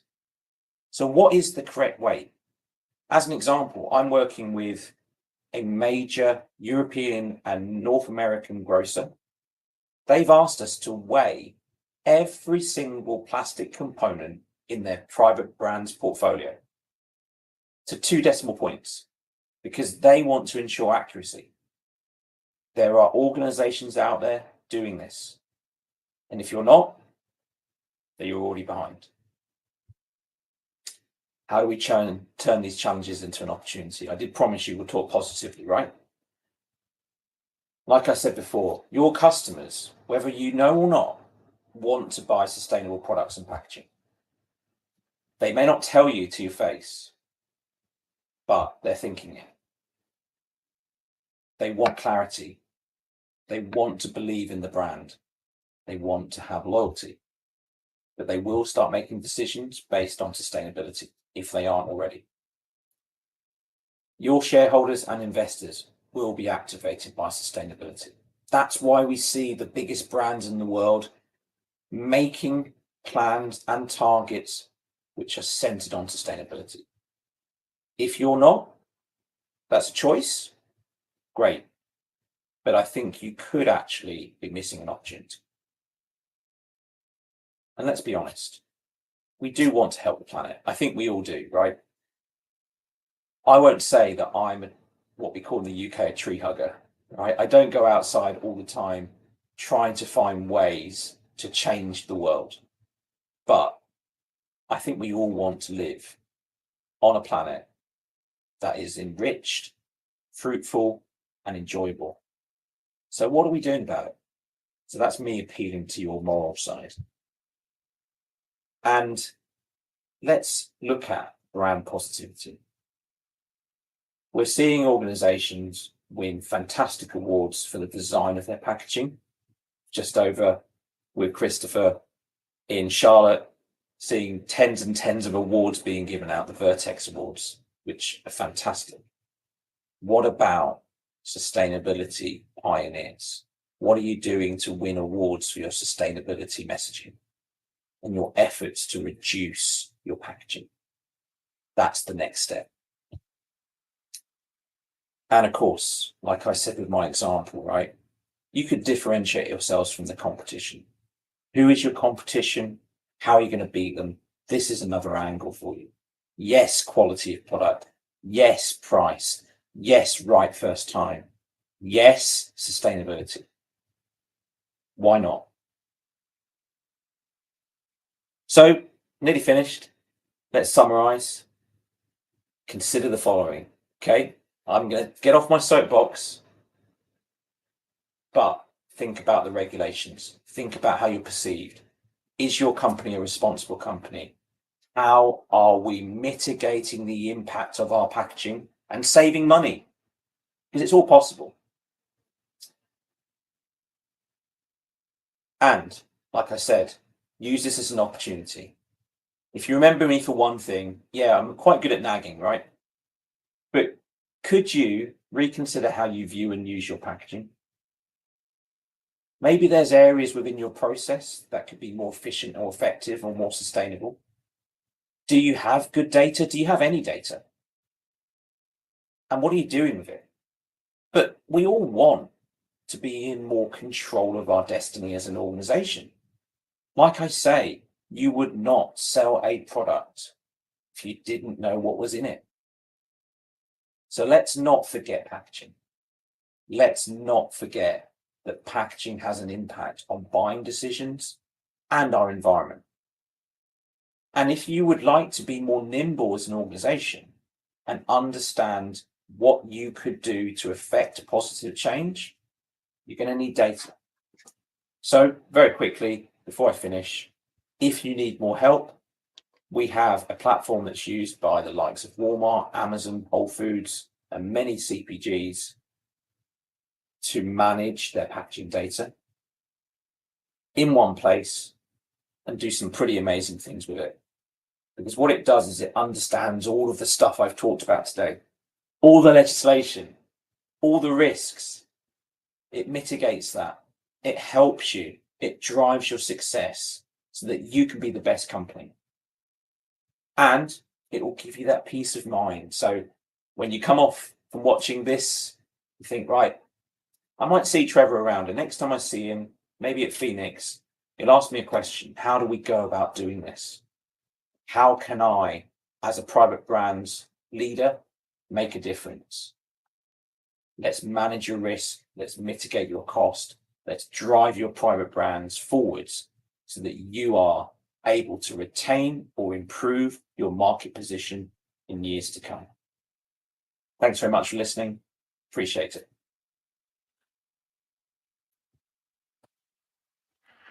Thanks, Trevor. That was great. We gave you a little plug. Make sure to subscribe to Trevor's podcast, Trev Talks.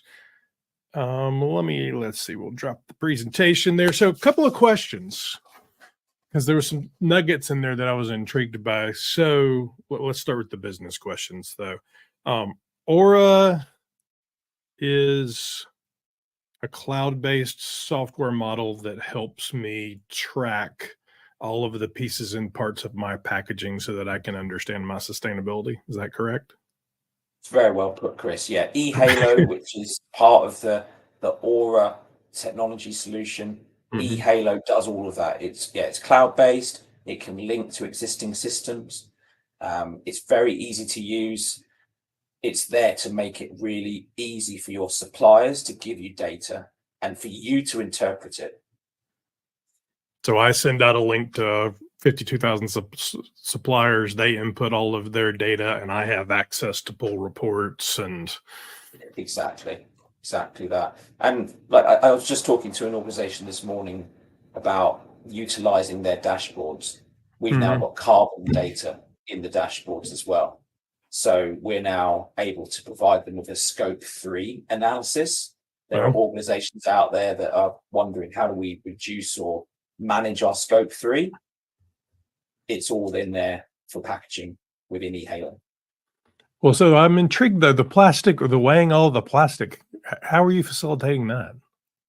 So we have a dedicated team who do the amazing job of decoupling packaging components from bottles and cans, and they physically weigh them. They take a photograph of the component on the scales with the weight, and we create a certificate. And that information can then be input into the client's PLM system. So they want that third-party verification for their auditing process. And we're providing that because we're completely autonomous. We're not here to provide opinion. We're here to provide them with the facts. Well, so that's much more than a software solution then. I assume that's an add-on that costs a little bit more. Yeah, absolutely. We provide lots of different services. So the software is just one element of our service provision. We can also provide consultancy. And I would put the whole weighing exercise within an added value bucket. Right. So yeah, we'll help you capture data. But do we know that the suppliers have got accurate data? No, you've been there, you've done it. If you ask a product supplier, what's the weight of that packaging? They might be right to within 5 or 10 grams. But until someone physically weighs it, it could be completely wrong. So we do a lot of that type of verification because organizations are absolutely obsessed right now with being able to prove that they're doing the right thing. Well, I mean, it's in my past life, I worked with retailers that I think we made products in 35 countries. And you had manufacturers, everything from like small local craftspeople to the most technologically advanced things. So the data that you got from them was all levels of quality. Not that anybody was trying to do anything wrong. It was just. Exactly. And this conversation around the weighing, we just explore that further. The retailer was saying, we've got data. We've asked for the weights of packaging for the last 5 years. We've never checked it. We don't know if it's right. This weighing verification service will give them an absolutely definitive weight in pounds, in grams, to 2 decimal places. And they're going to start comparing that to what they've been given. And then they can start getting into the exciting stuff that you and I have talked about loads of times. Lightweighting, reducing the size, the dimensions of packaging to reduce logistics cost and fuel cost. That's where these big wins, these big gains can be found. And that's before we even start talking about all of the nice stuff with consumers, right? Absolutely. That's presentation. Yeah, no, there's no question that there's a lot of opportunities. And even in all the European countries, even the UK has all kinds of sizing law regulations that they don't let packages be. There's still opportunities, I promise you. So, yes. Well, very good, Trevor. Thanks for joining us. We appreciate you guys supporting what we do here and being a part of Velocity Europe today. Trev's out there and available, so you can reach out. I know he's happy to accept a request on LinkedIn and be happy to help you. So we'll include contact information and stuff for everybody in the description. You can go and watch these on our YouTube channel afterwards. If you aren't seeing this live, there'll be a link to Aura down there in the link in the description as well. Thanks, Trev. Thanks, Chris. Take care of yourself. Thanks. Appreciate it.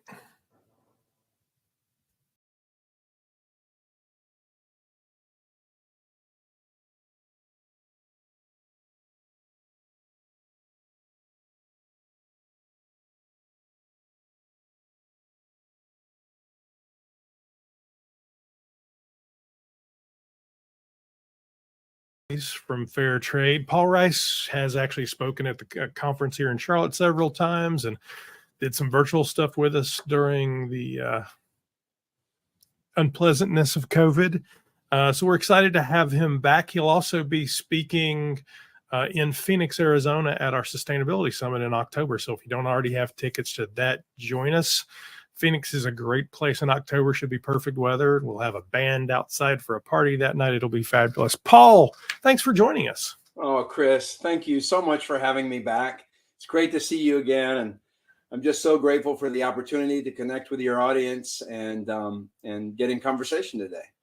Well, so Paul's going to tell us a little bit about what they're doing and their growth into Europe. But to begin with, we wanted to play a video about Paul's journey with Fair Trade. It's only about a minute, so not too long.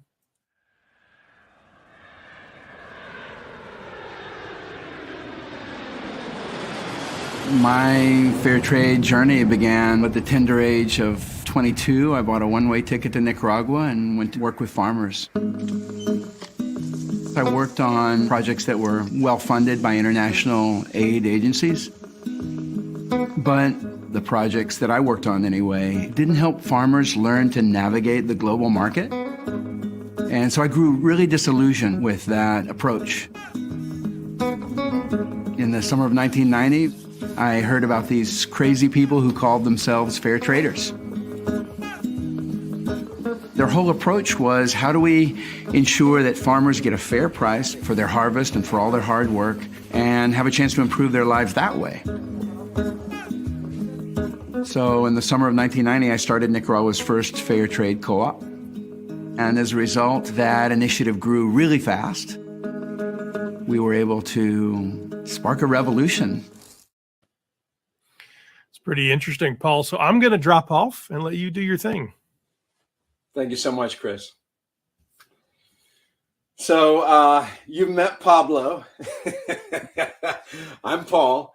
And it's great to be here today. And, you know, I am so grateful for all the work that you all are doing to run successful businesses on the one hand, and then to try and be sustainable and responsible on the other. I know that that's not an easy task. And so I'm grateful to be in conversation with you today, and hopefully can provide some insights on how we move forward together with responsible sourcing.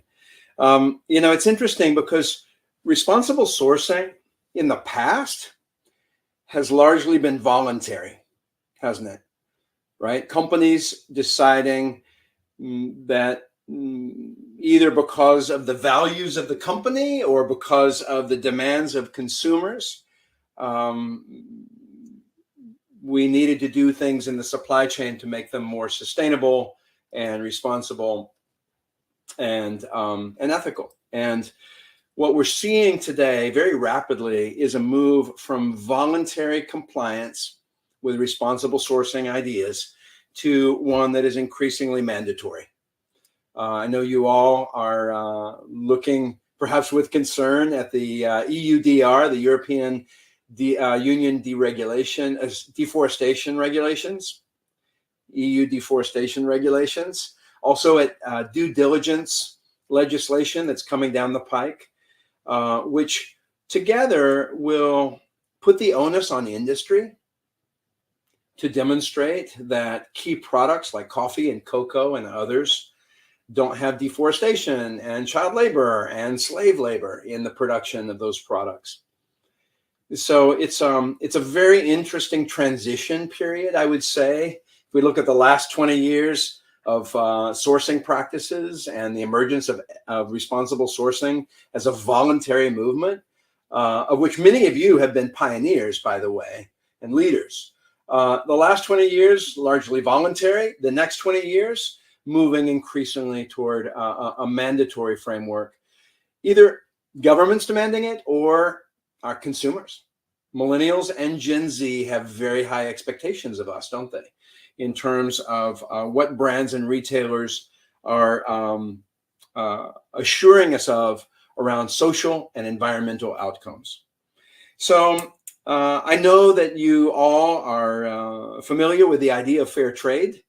Fair trade was born in Europe 40 years ago. Here in the United States, we launched the fair trade movement in 1998. And so we're very much standing on your shoulders.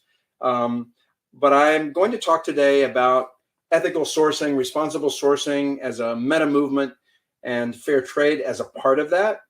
And I reckon if you think you know what fair trade is, I'm going to give you some new ideas to think about, because fair trade is evolving. And we think of it as Fair Trade 3.0. And that's why I titled my talk today, Fair Trade 3.0 and the Future of Responsible Sourcing. Because fair trade is very much trying to remain relevant and supportive of your efforts to grow your responsible sourcing programs. Okay, so that's my intro. Let me tell you a little bit about my background and how I came to this world. My grandfather was a farmer, and he lost his farm during the Great Depression, and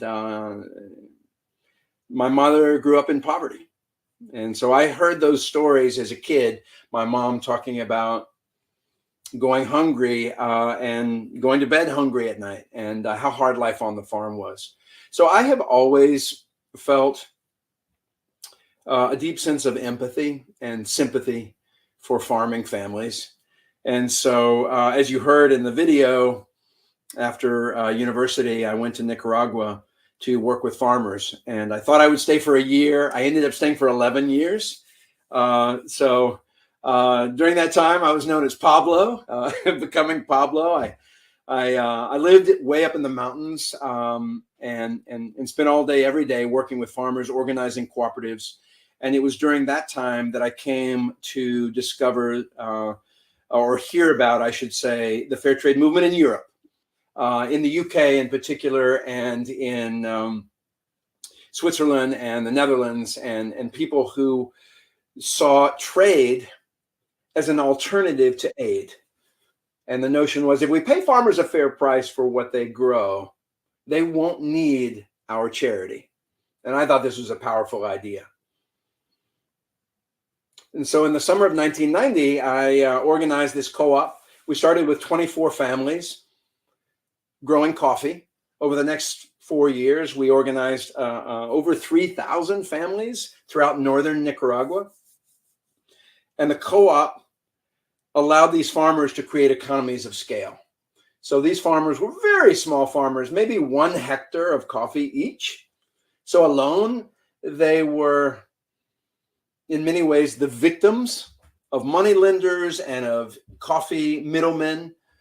But together, by pooling their coffee together, we were able to form a multi-million-dollar export business that pooled the coffee, that added value through processing, exported direct, jumping over the middlemen, and we got our farmers a much, much higher price for their product. First from fair trade buyers, and then we went organic over time, and we got an additional premium there. Well, you might ask, what did we do with the money? I mean, all this extra money that we were able to achieve for our farmers, thanks to this fair trade relationship with European buyers.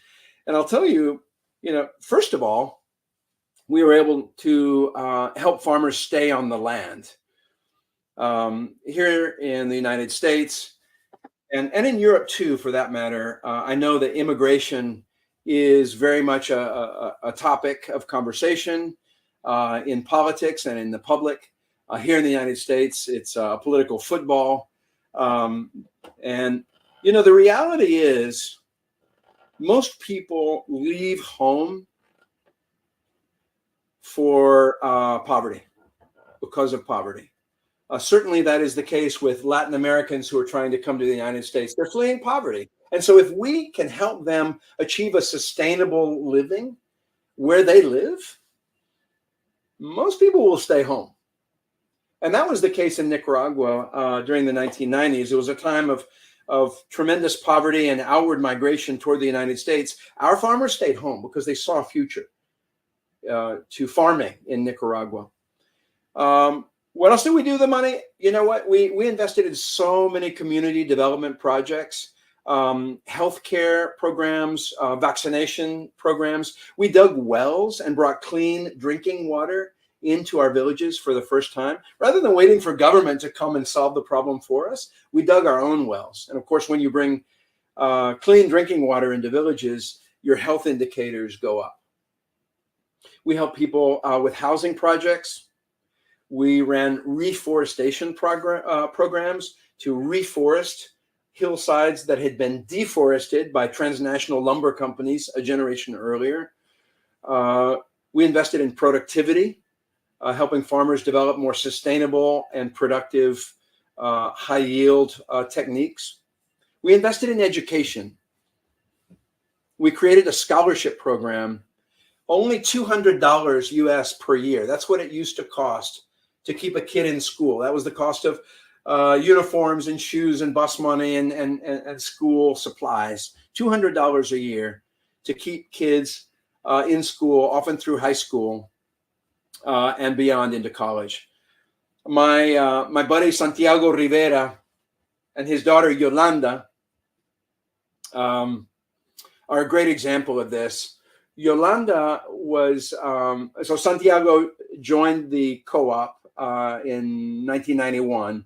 One of the first things his co-op did was they created this scholarship fund.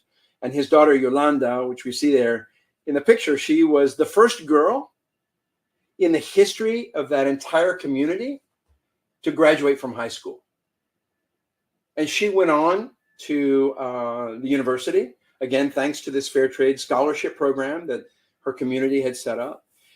She graduated college, again, the first woman in the history of the community to graduate college. And what did she do with her college degree? She came back. She came back to the community. To this day, she works in the health clinic. She studied biology. She's working in the health clinic in her community, giving back to the community that supported her, and serving as an incredibly powerful role model for every girl in that village of what it's possible to dream for.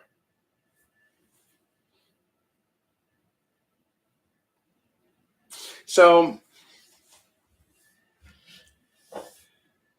you know, the kind of bonus prize in all of this, in terms of the impact of fair trade in these communities, was the hope and the pride and the dignity that these farmers felt, because they were improving their lives without depending on some foreign agency or international charity or the government. They were essentially architecting their own future.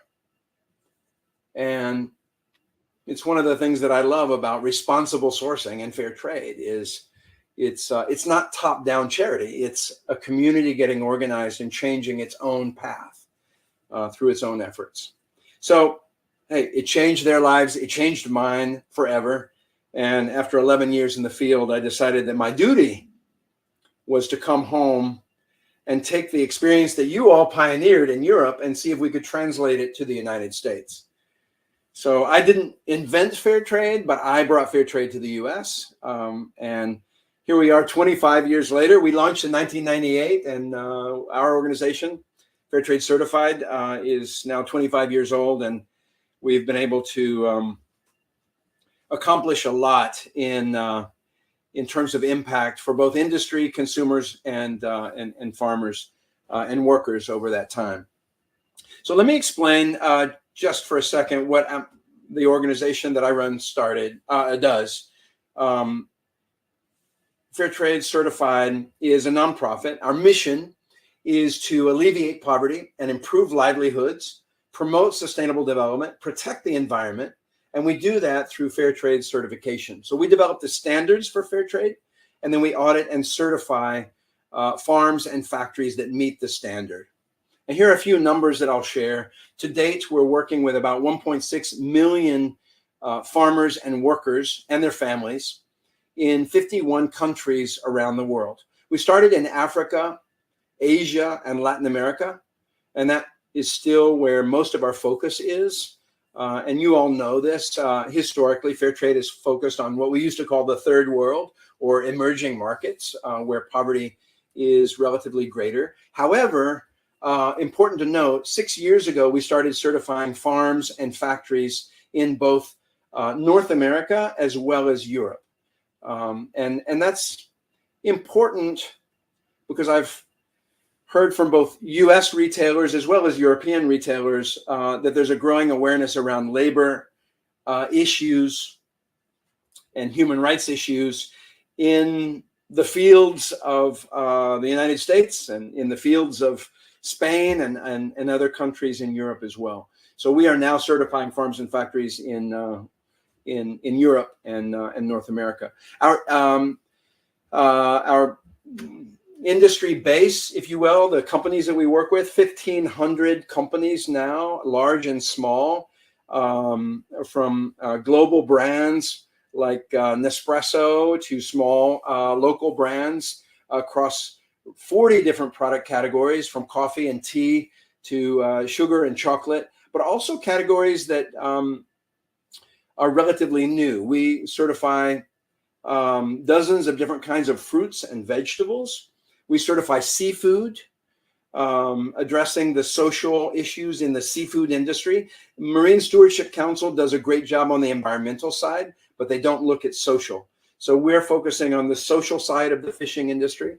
We also certify dairy and factory goods, apparel, home goods, and other manufactured goods, looking at the conditions in those factories, making them safer, improving wages, improving conditions for workers in the factory sector. So we've really expanded in terms of product categories and the companies that we're able to work with. Here in the United States, we have 66% consumer recognition of our Fair Trade Certified label. That's the label. You'll see it in the slide there. It's different from the European label for fair trade, and I'll talk about some of the differences in just a minute. But 66% consumer recognition of the fair trade label in our core market, and growing fair trade label awareness in European markets as well. We did some research around this a couple of years ago, and we saw north of 50% label awareness in various countries in Europe.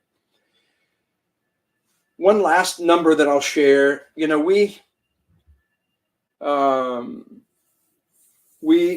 require in our standard that companies pay a small fair trade premium over and above market price, which goes back to the community and that allows the community to invest in these incredible outcomes that I was mentioning earlier, like health and education and housing and environmental stewardship and climate-friendly practices. So that premium is one of the best indicators and most measurable indicators of impact. And last year, we passed the $1.1 billion mark in total cumulative premiums. So our efforts around Fair Trade Certified have generated now more than $1 billion in extra income for farmers and workers around the world. And that's an incredible return on the fair trade model that speaks to the leverage of the model and the ability of fair trade to really unlock value for farmers and for workers.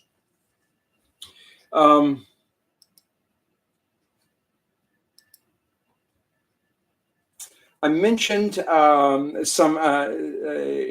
fact that we're working with over 1,500 brands and retailers. Maybe I'll mention a few of those partners specifically. So here in the United States, Everyone from Whole Foods to Walmart has joined the fair trade movement, and global retailers like Aldi and Lidl and Costco are really driving the way with fair trade here in the United States. And, we're excited to explore the possibility of partnering with many of these same companies in Europe and other parts of the world. So undoubtedly, you all are familiar with fair trade in Europe, an organization called FLO, FLO, or Fair Trade International, which has affiliates in all of the countries in Europe. We used to be a member of Fair Trade International. It's a federation. It's a voluntary federation. And for our first 13 years, we were members of Fair Trade International. We stepped out in 2011 to have the freedom to innovate. Innovation is a core part of our philosophy. We believe that the fair trade movement has to evolve in order to be more relevant and scalable, both for the companies that we work with, as well as for the farmers and workers that we serve. And so since 2011, much of the focus has been on new product development. So again, I mentioned seafood, clothing, dairy, certification in North America and in Europe. These are all innovation initiatives that differentiate our approach from Fair Trade International. I would say we're kindred spirits. We're cousins in a common movement and with a common model. But our approach is very much one of, number one, focusing on expanding the fair trade offerings to be relevant in areas that are previously unserved or underserved, if you will, with ethical sourcing. Again, like seafood and the social side of seafood. But then also, I would say our philosophy around fair trade and responsible sourcing in general is this. If it doesn't work for business, it won't work for farmers. And so we take very seriously the challenge of creating a value proposition for the business community, for retailers and their private brands, for national brands, for consumers. We have to embrace the challenge of creating real value for the business community so that it in turn finds fair trade and responsible sourcing as good for business. Many companies call this shared value. It's the notion of creating shared value. As opposed to redistributing wealth from profit margins of retailers to farmers, we want to create value that then is shared up and down the supply chain.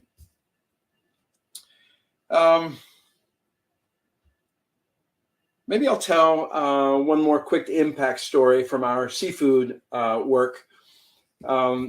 This gentleman is a fair trade certified fisherman in Indonesia.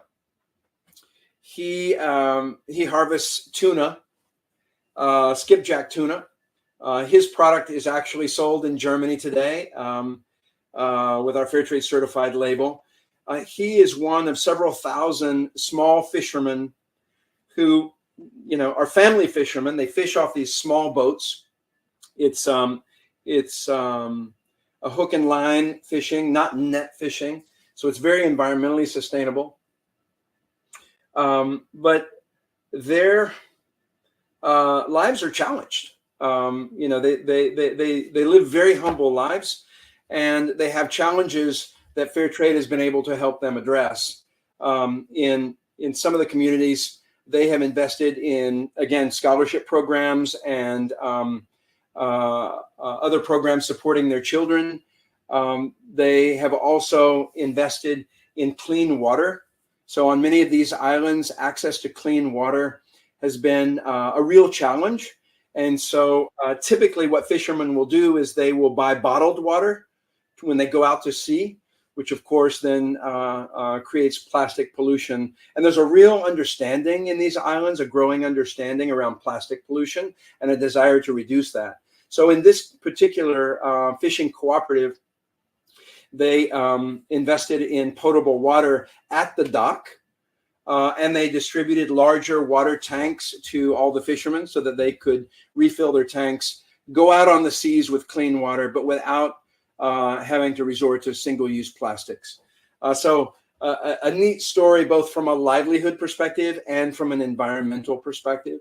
And, you know, in all of our work, storytelling to the consumer is a way that we have found very important to kind of bring the model to life. You know, it's one thing to see the Fair Trade certified label on a tin of coffee. This is Trader Joe's. You know, it's one thing to see the label, know what fair trade means, and feel, okay, great, I feel reassured, it's fair trade.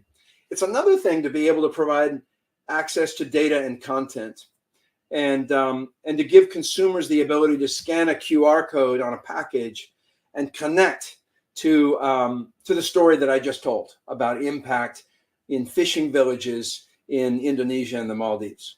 So when I think about the future of responsible sourcing, the future of fair trade, we're really leaning into technology innovation and data. If the past was a two-dimensional reassurance on a package, oh, it's fair trade, great. The future is one in which companies and consumers have access to a rich data set around compliance. How are those suppliers complying with the standard? Where are they strong? What are they working on? That gives companies the ability to dimensionalize risk and perhaps to co-invest in stronger supply chains. But also data and content around the impact. How is that premium being spent? What are the ultimate outcomes of responsible sourcing in terms of the lives of the people in the supply chain and the protection of the environment? And so coming back to, you know, my initial reflection around responsible sourcing becoming an increasingly mandatory approach to the supply chain, we will be asked, we will all be asked to prove that there's no there's no child labor in the supply chain, that there's no deforestation in the supply chain. And we will be asked to go beyond just a simple label on a product. We will be asked to show the data. We will be asked to map the farms. We will be asked to provide real evidence of these socially and environmentally responsible practices. And so the future of fair trade 3.0, is one in which our service to you is rich in data and content, making it easy to demonstrate compliance with EUDR, making it easy to demonstrate to the consumer that when she buys this product, she's making a difference in the lives of so many people. I'm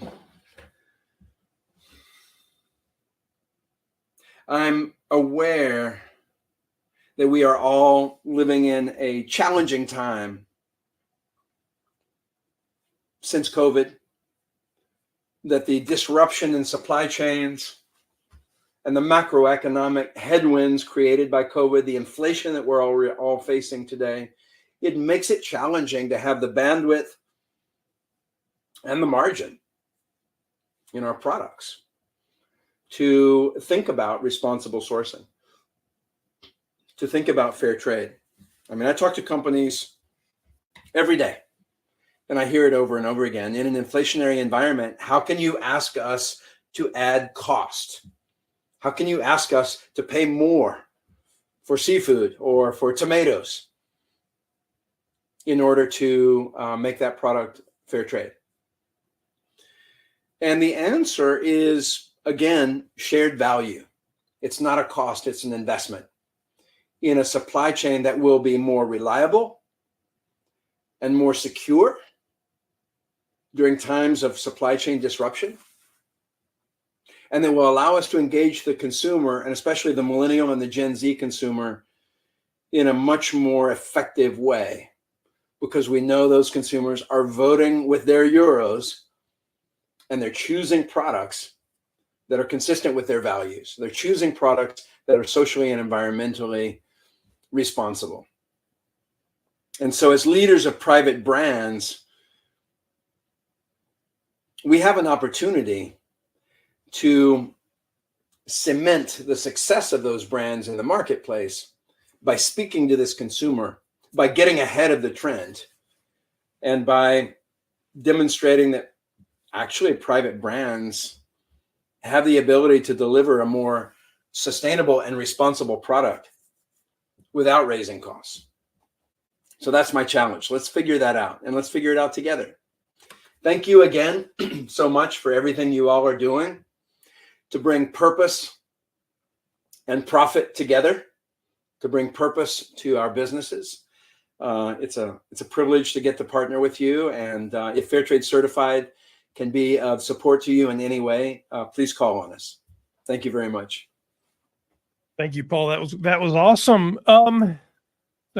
We've been longtime supporters of Fairtrade. I think you guys have spoken at just about every event we've done the last, 10 years. Aren't you getting tired of me? No, we love it. We love it. I mean, it's been, some of your people have come, and we've had lots of stuff going on for Fairtrade, but Yeah. we believe in it, and I love the transparency message, the authenticity message, and the accountability message, which is really what you're talking about, right? It's no longer enough to put something on your pack. My daughters, who are 17 and 19, are going to say, show me the receipts, as they say, right? Yeah. So talk to me about, as you look at Europe and the rest of the world, what are the opportunities for Fairtrade? Where would you fit best? Well, I think for Europe, Chris, our biggest opportunity is to support responsible sourcing in some of these emerging categories that I mentioned, like seafood and produce, fresh produce, and apparel and other manufactured goods, and dairy. Noting that we also certify farms and factories, not just in Africa and Latin America and Asia, but also in Europe as well, and North America. I think those are the real opportunities. We do certify chocolate. We do certify coffee, and we have a more flexible approach. We certify all kinds of farms, not just cooperatives.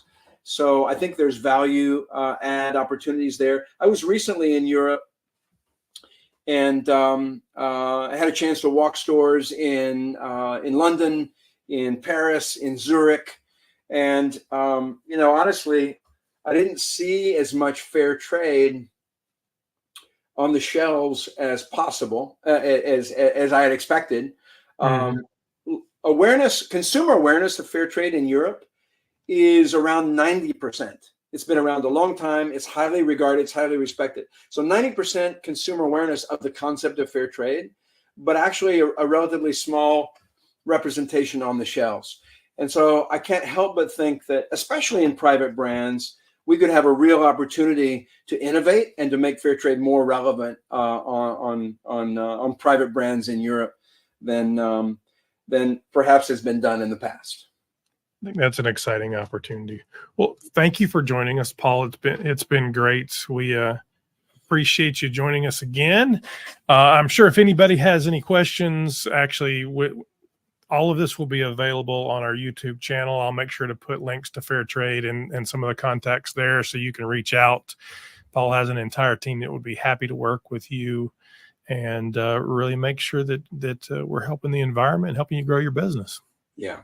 Beautiful. Thank you so much. Awesome, Paul. We appreciate it. Thank you very much. That's been the Velocity Europe free virtual summit.